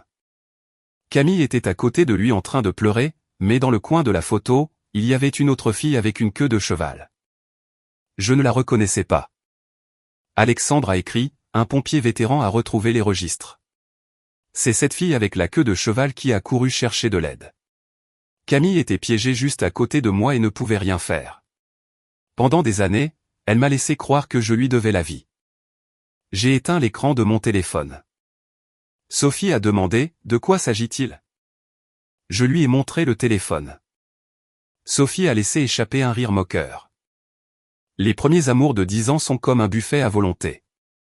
Ils ne prennent que ce qu'ils veulent et le revendiquent comme leur. Quelle perle! Mais tu ne t'en soucies plus, n'est-ce pas? Non, ai-je dit, avant de me corriger. Je m'en soucie un peu. Je suis en colère pour la Léa du passé. Si Alexandre ne ressentait que de la gratitude envers elle, j'aurais pu le comprendre. Mais il s'avère que cette gratitude était une fraude. Il a détruit notre mariage, manqué nos échographies et m'a laissé mourir dans un ascenseur pour une dette d'honneur qui n'existait même pas. C'est tellement ridicule. Je ne sais pas qui détester le plus. À midi, Alexandre est venu. Il n'est pas monté. Il m'a envoyé un texto de la rue. Je ne monte pas. Je veux juste te dire ce qui s'est passé à l'époque. Je n'avais aucune envie de le voir, mais certains ne doivent être défaits pour pouvoir les jeter à la poubelle pour toujours. Je suis descendu dans le hall, accompagné de Martha. Dans la cour de l'immeuble, Alexandre était assis sur un banc. Il avait l'air décharné, mal rasé, sans aucune trace du froid et parfait lieutenant Dubois. En me voyant, il s'est levé d'un bond. Léa. J'ai ignoré sa main tendue et je me suis assise en face de lui. Martha se tenait à quelques mètres de là. Alexandre l'a regardée et a souri amèrement. Tu ne supportes même plus d'être seul avec moi. Oui, ai-je répondu. La douleur a traversé ses yeux. Léa, quand je me suis réveillé après cet effondrement, Camille pleurait à côté de moi. Elle a dit qu'elle m'avait tenu la main et ne m'avait pas laissé dormir. Je pensais qu'elle m'avait sauvé. J'ai écouté en silence. Il a continué, ces derniers jours, j'ai contacté les équipes de secours de cette année-là, et nous avons retrouvé l'autre fille. Elle m'a dit qu'elle passait par là, a entendu des cris et a couru chercher les secours. Elle ne voulait pas de presse, alors elle n'a pas laissé son nom. Et Camille le savait, ai-je demandé. Il a fermé les yeux. Elle le savait. Elle l'a admis. Elle dit qu'elle ne m'a pas corrigé parce qu'elle avait peur que j'arrête de faire attention à elle. Je n'étais pas surprise. Camille a toujours connu le point faible d'Alexandre. La culpabilité, la fragilité, le souvenir du passé. Elle a joué ses cartes à la perfection. Alexandre m'a regardé avec des yeux remplis de larmes. Léa, j'ai commis une erreur impardonnable. J'ai confondu la culpabilité avec la responsabilité. Je pensais que parce que tu étais si rationnelle, tu endurerais toujours. Je pensais que parce que tu étais forte, tu pourrais attendre. J'ai oublié que les femmes enceintes ont peur aussi. Tu n'as pas oublié, ai-je dit. Tu n'as juste jamais pris le temps d'y penser. Cette phrase l'a fait tressaillir. Oui, je n'y ai même jamais pensé. Il a sorti notre alliance de sa poche, parfaitement polie. J'ai pensé à ce moment dans l'ascenseur. Ça a dû te faire tellement mal. J'ai regardé l'alliance. Non. Il s'est figé. Ça faisait mal quand j'étouffais dans l'ascenseur et que je ne pouvais pas crier, lui ai-je dit. Quand j'ai enlevé l'alliance, j'ai ressenti un immense soulagement. Les yeux d'Alexandre sont instantanément devenus rouges. Léa, s'il te plaît, ne dis pas ça. Que veux-tu que je dise? Veux-tu que je pleure, que je crie, que j'attende éternellement que tu choisisses entre moi et Camille? Je ne veux plus que tu choisisses quoi que ce soit. Mais parce que je ne te choisis plus. J'ai terminé la phrase. Une brise a balayé la cour, soulevant des feuilles sèches. Alexandre a baissé la tête. L'alliance dans ses mains semblait le brûler. Il a murmuré. Pouvons-nous attendre que le bébé naisse pour parler du divorce? Non, ai-je dit. Il a vivement levé les yeux. Pourquoi? Tu es faible en ce moment. Le divorce ne te donnera que plus de stress. Je déménagerai. Je t'enverrai mon salaire. Je ferai en sorte que Camille vienne te supplier à genoux. Je ferai tout ce que tu demanderas. Alexandre, tu ne comprends toujours pas. Je ne négocie pas de conditions avec toi. J'ai prononcé chaque syllabe avec une froideur totale. Je n'ai juste plus besoin de toi. En disant cela, je n'ai pas ressenti le tremblement que j'attendais. J'ai seulement ressenti une paix qui était arrivée bien trop tard. Alexandre est devenu pâle. Il semblait s'accrocher à des brindilles. Le bébé. Ne veux-tu pas que notre enfant grandisse dans une famille complète? Je préférerais qu'elle grandisse dans une famille sûre plutôt que complète. J'ai caressé mon ventre. C'est beaucoup plus important. Juste à ce moment-là, mon téléphone a sonné. C'était ma collègue Nora de la clinique de maternité. Sa voix semblait paniquée. Léa, Camille est ici à la clinique. Elle te cherche. Elle pleure devant la salle de conférence en disant que tu as ruiné sa vie. Il y a une tonne de femmes enceintes qui regardent. Le visage d'Alexandre s'est tordu d'horreur. Elle est allée à ton travail. Je me suis levé immédiatement.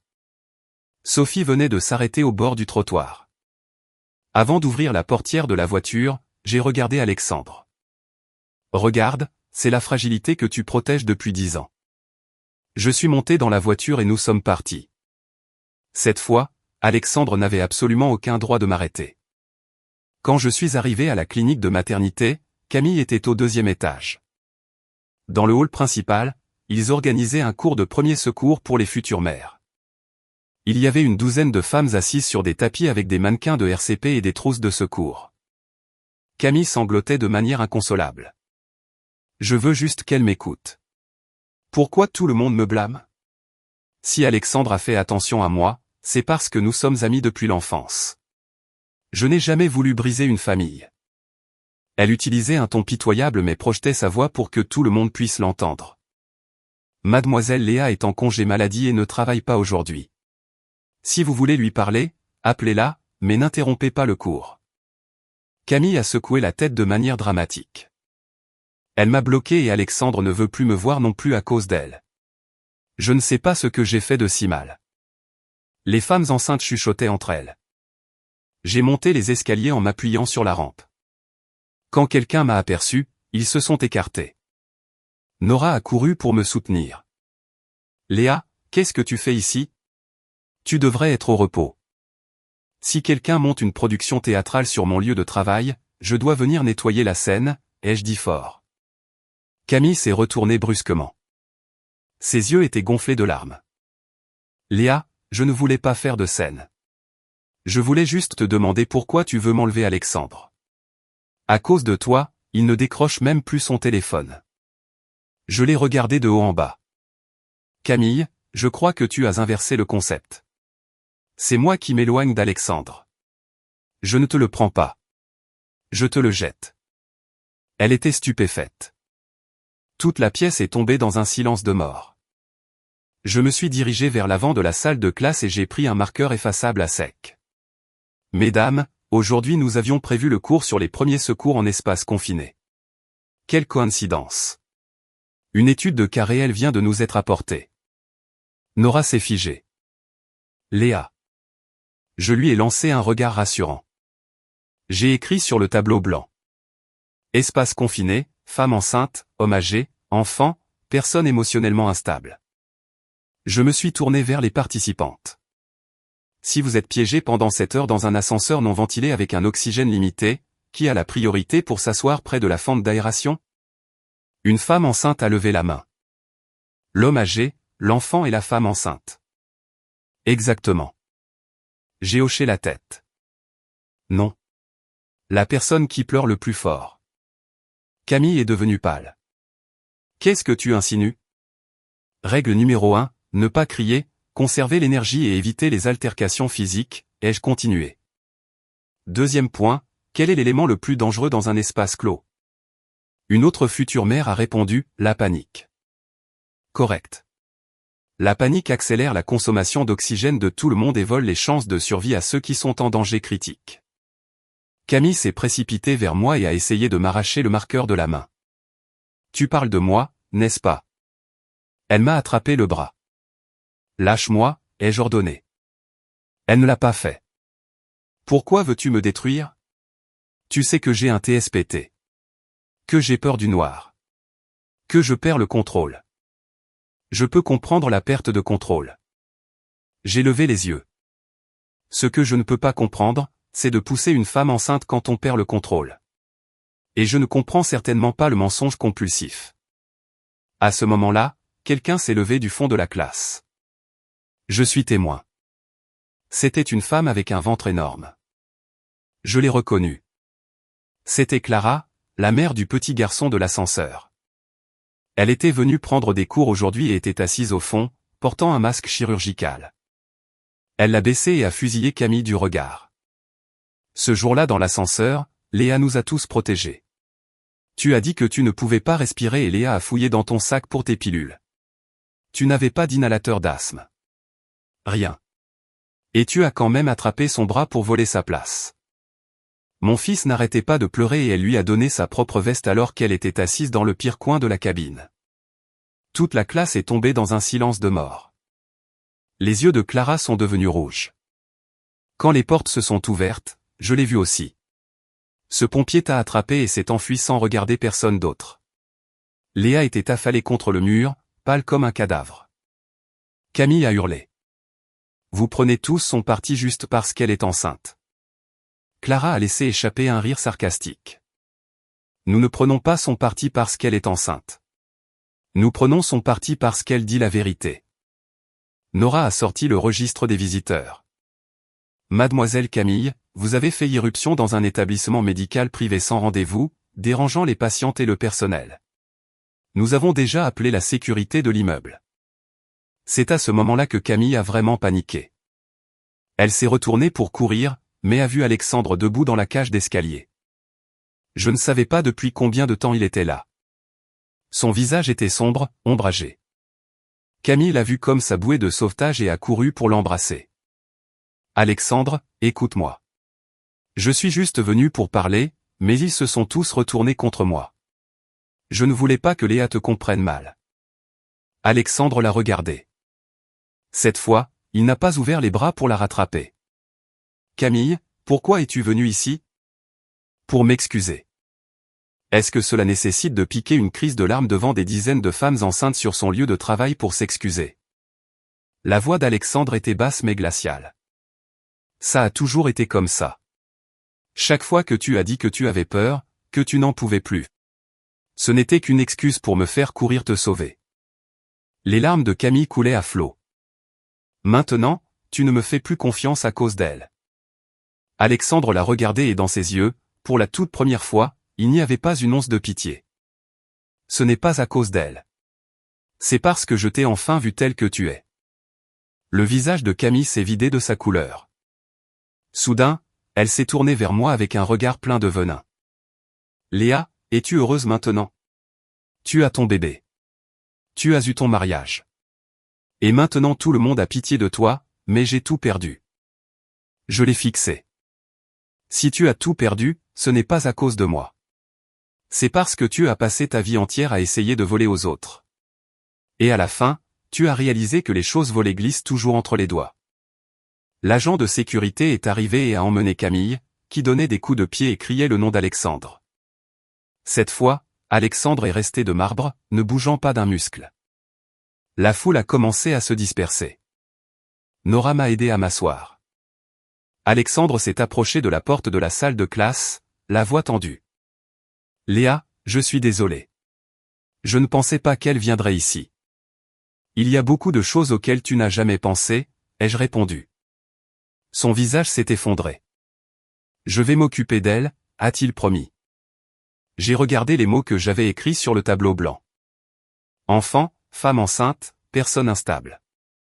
Tu aurais dû t'occuper d'elle il y a longtemps, ai-je dit. Il est resté silencieux. J'ai sorti des papiers de mon sac et je les ai remis à Sophie, qui les a passés à Alexandre. En lisant le titre du dossier, ses doigts se sont figés. C'était un document de plainte officielle et la plainte n'était pas contre Camille. Elle était contre lui. Alexandre a levé les yeux, incrédule. Léa, tu déposes une plainte officielle contre moi. Tu étais mon mari, lui ai-je dit. Et à cause de ça, j'ai trouvé 1000 excuses pour te pardonner pendant des années, mais tu étais aussi le commandant des opérations de ce sauvetage. Ce jour-là, la personne à qui tu as refusé des soins médicaux en temps opportun n'était pas seulement ta femme. C'était une civile enceinte et un enfant à naître. Le sang s'est retiré de son visage petit à petit. J'ai continué. Tu n'as pas besoin de t'occuper de Camille. Occupe-toi de toi-même. Après avoir déposé la plainte officielle, Alexandre a cessé de me harceler. Il a coopéré avec l'inspection générale, s'est soumis à des évaluations psychologiques et a suivi un recyclage de protocoles. De temps en temps, Marc m'envoyait un texto pour me dire qu'Alexandre avait volontairement demandé un transfert à la maintenance du matériel et au travail de bureau à la caserne. Il m'a dit que le lieutenant Dubois n'était plus que l'ombre de lui-même. J'ai lu ces textos et je n'ai pas répondu. Ces changements étaient les siens, pas les miens. La seule chose que j'avais besoin de traiter de toute urgence était mon divorce. Le jour où nous sommes allés au tribunal des affaires familiales, le soleil brillait et Sophie m'accompagnait. Alexandre était déjà dans la salle de médiation. Il portait une simple veste noire et avait l'accord de règlement du divorce posé devant lui. En me voyant entrer, il s'est levé instinctivement, mais s'est forcé à se rasseoir. La médiatrice était une femme d'âge moyen à la voix calme. Prenez votre temps, Madame Dubois. Parfois, la grossesse altère les émotions. Monsieur Dubois a montré une volonté claire de rectifier ses erreurs. Un divorce n'est pas une mince affaire, surtout avec un enfant en route. Je ne l'ai pas interrompu. J'ai attendu qu'elle ait fini, puis j'ai répondu, je suis complètement calme et rationnel. La médiatrice a regardé Alexandre. Il a dit d'une voix très rauque. Je ne veux pas divorcer. C'était prévisible. J'ai ouvert l'accord de règlement. La maison était à toi avant notre mariage. Je ne demande rien. La voiture est à ton nom. Pareil. L'épargne commune sera partagée à 50-50e. J'ai les relevés bancaires. La pension alimentaire sera déterminée en fonction des besoins réels une fois le bébé né. Quant aux frais médicaux de la grossesse, je demande que tu couvres 50% conformément à la loi. Alexandre a laissé échapper un rire amer. Tu es si calculatrice. Tu avais prévu de me quitter il y a longtemps, n'est-ce pas? Je ne l'ai pas regardé dans les yeux. Tu m'as appris à le faire. Étape par étape. La douleur a refait surface dans son regard. La médiatrice a demandé. Monsieur Dubois, pourquoi refusez-vous de signer? Il y eut un long silence avant qu'il ne réponde. Parce que je l'aime encore. J'ai ressenti un pincement, mais pas de pitié. C'était du pur sarcasme. Je lui ai demandé, tu dis que tu m'aimes, alors pourquoi courais-tu à la seconde où Camille appelait? Il a ouvert la bouche. Je pensais que c'était ma responsabilité. Tu dis que tu m'aimes. Alors pourquoi étais-tu à l'aéroport pour la récupérer pendant ma première échographie 3D? Tu dis que tu m'aimes, mais quand j'étais hospitalisé, vomissant à cause des nausées matinales, tu réparais la plomberie de son appartement. Léa. Alexandre, tu dis que tu m'aimes, mais quand les portes de ce maudit ascenseur se sont ouvertes, tu ne m'as même pas gratifié d'un regard. Quand j'ai fini de parler, Alexandre est resté complètement sans voix. Le silence dans la salle de médiation était suffocant. La médiatrice n'a pas essayé de nous convaincre de quoi que ce soit d'autre. J'ai baissé les yeux et j'ai signé la dernière page de l'accord. Le bruit du stylo grattant le papier était net et rapide. J'ai rebouché le stylo et je l'ai poussé de l'autre côté de la table vers Alexandre. À ton tour. Il a regardé le stylo comme si c'était un couteau. Si je signe, c'est vraiment fini. Même si tu ne signes pas, c'est déjà fini, ai-je répondu. Tu ne fais que prolonger la bureaucratie. Les yeux d'Alexandre sont devenus rouges. Léa, ce jour-là, je ne voulais vraiment pas t'abandonner. Quand j'ai vu Camille pleurer, mon corps a réagi avant mon cerveau. Je sais que c'est une excuse pathétique, mais c'était un instinct. Merci pour ton honnêteté. J'ai hoché la tête. Il a semblé stupéfait. Ton instinct l'a choisi. Et ma raison a choisi de te quitter. C'est assez juste. Sa main tremblait. Il a pris le stylo mais n'a pas pu se résoudre à signer. La médiatrice a suggéré. Monsieur Dubois, si vous ne pouvez pas prendre de décision aujourd'hui, nous pouvons reporter la signature à une autre session. Ça me va, ai-je dit. Je n'allais pas le forcer à signer tout de suite parce que je n'étais pas pressé. Je savais que ce divorce allait se faire d'une manière ou d'une autre. En quittant le palais de justice, j'avais un rendez-vous pour ma dernière échographie avant l'accouchement. Alexandre m'a suivi à plusieurs mètres de distance. Il ne s'est pas approché. Il m'a juste regardé faire la queue, payer les frais, me faire prélever du sang et entrer dans la salle d'échographie. Il avait manqué tout cela d'innombrables fois par le passé. Aujourd'hui, enfin, il a tout vu du début à la fin. À l'extérieur de la salle d'échographie, il s'est tenu près de la porte, écoutant les puissants battements du cœur du bébé résonner à travers le bois. Boum, boum, boum. Les larmes d'Alexandre ont coulé de manière incontrôlable. Une infirmière l'a vu et lui a offert un mouchoir. Monsieur, s'il vous plaît, ne pleurez pas si fort. Vous allez stresser la future maman. J'ai entendu l'infirmière de l'intérieur et je n'ai pas pu m'empêcher de sourire ironiquement. Waouh. Il s'est avéré qu'il était maintenant un facteur de stress pour la future maman. Les résultats étaient excellents.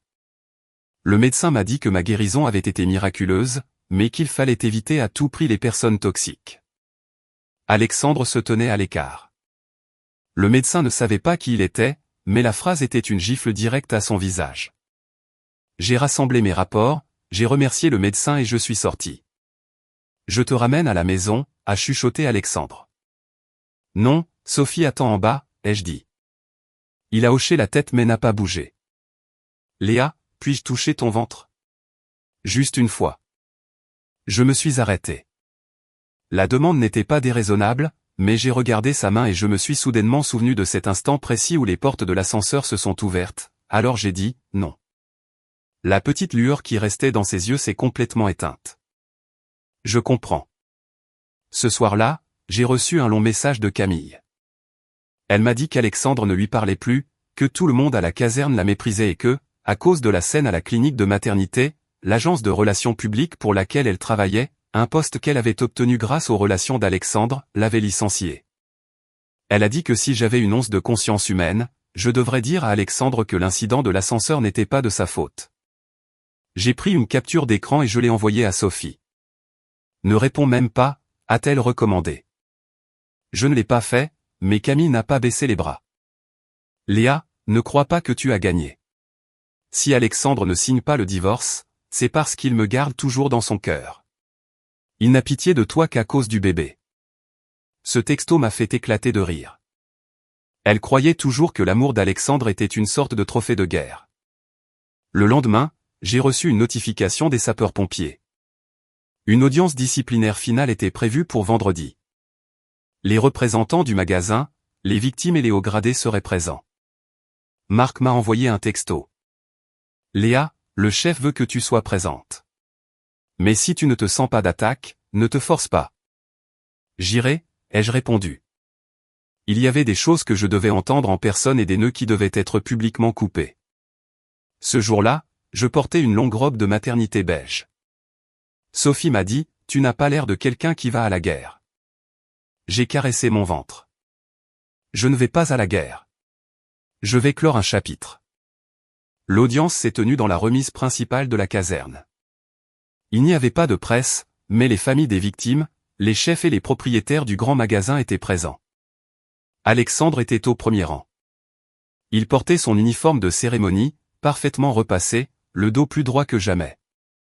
Mais je savais qu'il n'était pas là pour recevoir une médaille. Il était là pour admettre sa culpabilité. Le chef de bataillon a parlé le premier. Concernant le sauvetage de l'ascenseur du 7 mai, il a été confirmé que bien que l'extraction ait été achevée, il y a eu une négligence flagrante dans le triage médical et l'ordre de priorité. Le commandant des opérations a été démis de ses fonctions de première ligne et subira une réévaluation. Un murmure a parcouru la remise. Alexandre s'est avancé. Ses yeux ont cherché les miens dans la foule. Ils ont croisé les miens une seconde, puis se sont détournés. Je suis le lieutenant Alexandre Dubois, commandant des opérations ce jour-là. Sa voix était ferme mais trahissait une tension contenue. En entrant dans l'ascenseur, je n'ai pas appliqué le protocole de classification de la gravité médicale. J'ai laissé des préjugés personnels et des perceptions subjectives dicter mes actions, évacuant en premier mademoiselle Camille, qui présentait des blessures mineures. Retardant ainsi les soins critiques à madame Léa Dubois, qui était à un stade avancé de la grossesse. Quand il a dit mon nom, sa voix s'est audiblement brisée. Ce n'était pas un jugement professionnel. C'était une négligence grave. J'accepte toutes les sanctions disciplinaires et je demande le pardon de toutes les personnes affectées. Il s'est incliné profondément à 90 degrés. Le silence était total. Camille était là aussi. Elle se cachait tout au fond, portant une casquette de baseball et un masque chirurgical, terrifiée que quelqu'un la reconnaisse. Mais plus elle se cachait, plus elle attirait l'attention. Les propriétaires du grand magasin se sont également excusés, admettant qu'ils avaient ignoré 2 rapports de maintenance sur les dysfonctionnements de l'ascenseur les jours précédents. Je me souviens que le livreur dans l'ascenseur avait mentionné qu'il avait failli rester coincé la veille. Ces rapports n'étaient pas des caméras de sécurité infaillibles. C'étaient de petits signes avant-coureurs que quelqu'un avait décidé d'ignorer. Toute la chaîne de responsabilité a été projetée sur un écran, les registres de maintenance, la dépêche du 17, les rapports d'hôpital, les déclarations des témoins et les notes de mon carnet. En voyant ce morceau de papier froissé projeté sur un écran massif, personne ne pouvait articuler un mot. Il criait plus fort que n'importe quel discours. Marc a également parlé en tant que témoin. Il avait l'air un peu nerveux, mais il a parlé avec une clarté absolue. Quand je suis entré dans l'ascenseur, madame Dubois était déjà semi-consciente. Avant que nous la sortions, elle a pressé son alliance dans ma main. Les gens ont commencé à chuchoter. Alexandre sur la scène s'est raidi comme de la glace. C'est une affaire personnelle qui ne devrait pas figurer dans les registres officiels. Marc a continué, mais je veux le dire parce que cela m'a prouvé que chaque petite décision que nous prenons dans une zone chaude peut détruire la vie de quelqu'un pour toujours. Marc a marqué une pause dramatique. Elle m'a dit, dites-lui que mon bébé et moi ne l'attendrons plus. Le silence était dévastateur. Alexandre tremblait à la vue de tous. Il ne s'est pas tourné pour me regarder. Mais je pouvais voir ses poings serrés si fort que ses articulations ont craqué, puis se sont relâchées, vaincues. Soudain, Camille a explosé en larmes du fond de la salle. Ce n'est pas vrai. Tout le monde s'est tourné vers elle. Camille n'a pas supporté la pression et a couru vers l'avant. Pourquoi me blâmez-vous tous? J'étais piégé là-dedans aussi. J'avais le droit d'avoir peur. Si Alexandre m'a sauvé en premier, c'était sa décision. Je ne suis coupable de rien. Alexandre l'a regardé avec un détachement glacial, comme s'il regardait une parfaite étrangère. Tu as raison. C'était ma décision et c'est pourquoi je suis ici pour accepter la punition. Mais pousser une femme enceinte dans un ascenseur, simuler une crise d'asthme, puis la harceler à l'hôpital et à son travail. C'était tes décisions? Le visage de Camille a perdu toute couleur. Es-tu prêt à ruiner ma vie socialement à cause d'elle? Finalement, j'ai parlé. Camille. Je me suis levé, m'appuyant sur Sophie. Camille m'a fusillé du regard. Personne ne veut ruiner ta vie socialement. Nous exigeons simplement que tu assumes la responsabilité de ce que tu as fait seul. Elle m'a regardé avec une haine viscérale. Tu m'as enlevé Alexandre. Que veux-tu de plus? J'ai ri. Je n'ai enlevé personne. Et en ce moment, je ne le veux pas non plus. Le visage d'Alexandre s'est effondré. Je me suis tourné vers les hauts gradés des pompiers. Je ne suis pas venu ici aujourd'hui pour me délecter des excuses de qui que ce soit ou pour ruiner mon ex-mari. Je suis seulement venu pour m'assurer qu'à l'avenir, lorsqu'une femme enceinte, un homme âgé et un enfant seront piégés dans une situation d'urgence, ils ne seront pas laissés pour derniers simplement parce qu'il y a quelqu'un à proximité qui crie et pleure plus fort. Bien dit, a marmonné quelqu'un dans la foule. Clara, la mère du petit garçon, s'est levée, tenant la main de son fils. Je veux dire quelque chose aussi. S'il n'y avait pas eu Madame Dubois ce jour-là, mon fils n'en serait pas sorti vivant. À partir de maintenant, s'il vous plaît, enseignez à vos pompiers que celui qui crie le moins n'est pas toujours celui qui est le moins en danger. Des applaudissements timides ont commencé, puis ils sont devenus tonitruants. Je n'ai pas pleuré. J'avais versé toutes mes larmes dans cet ascenseur. À la fin de l'audience, Alexandre a été officiellement suspendu pour 3 mois sans solde. Son retour au service actif dépendrait des évaluations futures. Camille a été définitivement licenciée de son entreprise pour conduite scandaleuse en public suite à l'altercation dans ma clinique. Elle est partie en pleurant à chaudes larmes. Cette fois, personne ne l'a poursuivie. Alexandre s'est approché de moi. Il avait toujours l'alliance dans les mains. Léa, à propos du règlement du divorce. Parlant à Sophie, lui ai-je dit. Il a secoué la tête. Je vais le signer. Je l'ai regardé. Ses yeux étaient injectés de sang, mais son expression était d'un calme absolu.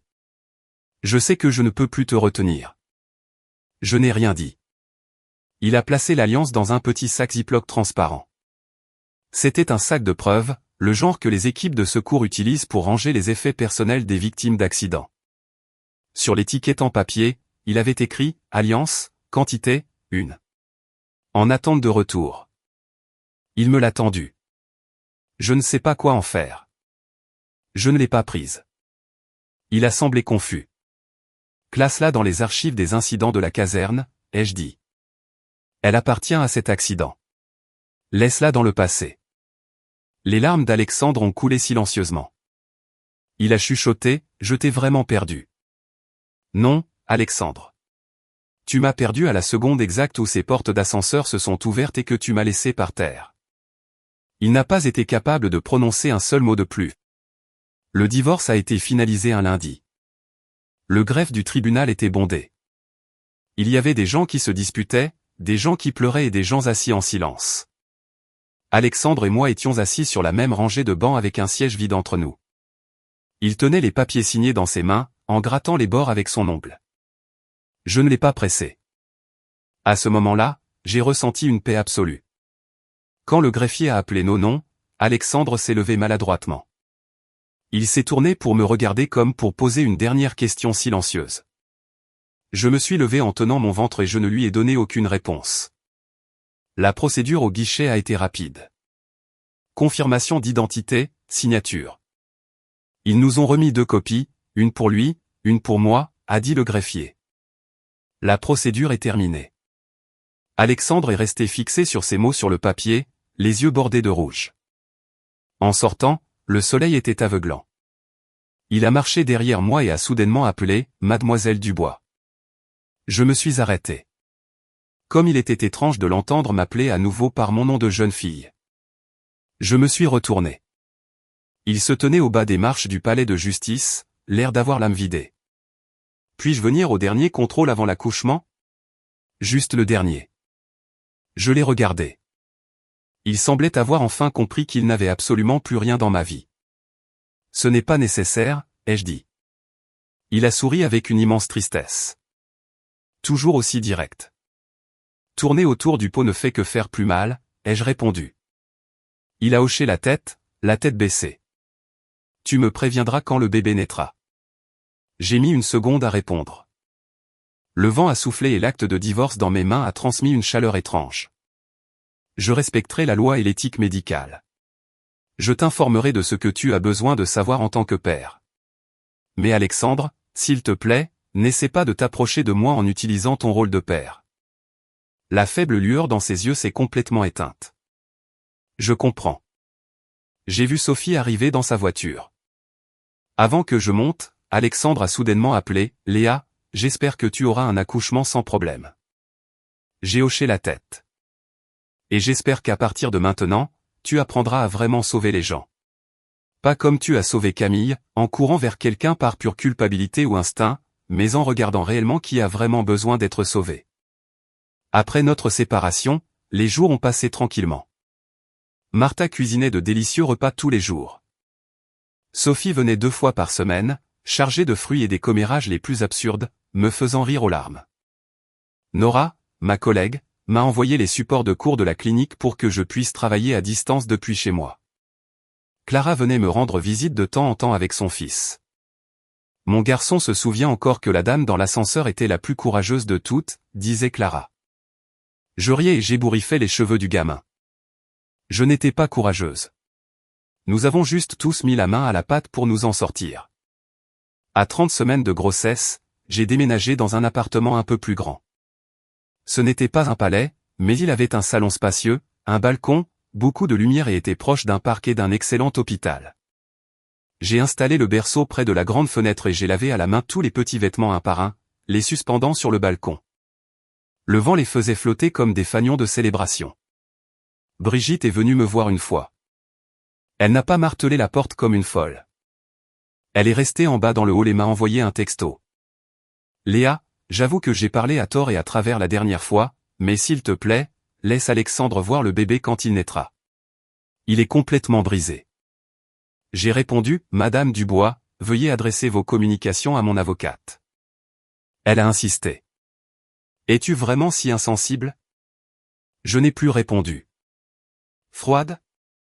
Je ne le voyais pas de cette façon. Je sentais simplement que j'avais enfin repris le contrôle de ma propre vie. Camille m'a envoyé un texto quelque temps plus tard aussi. Elle a dit qu'elle quittait Paris.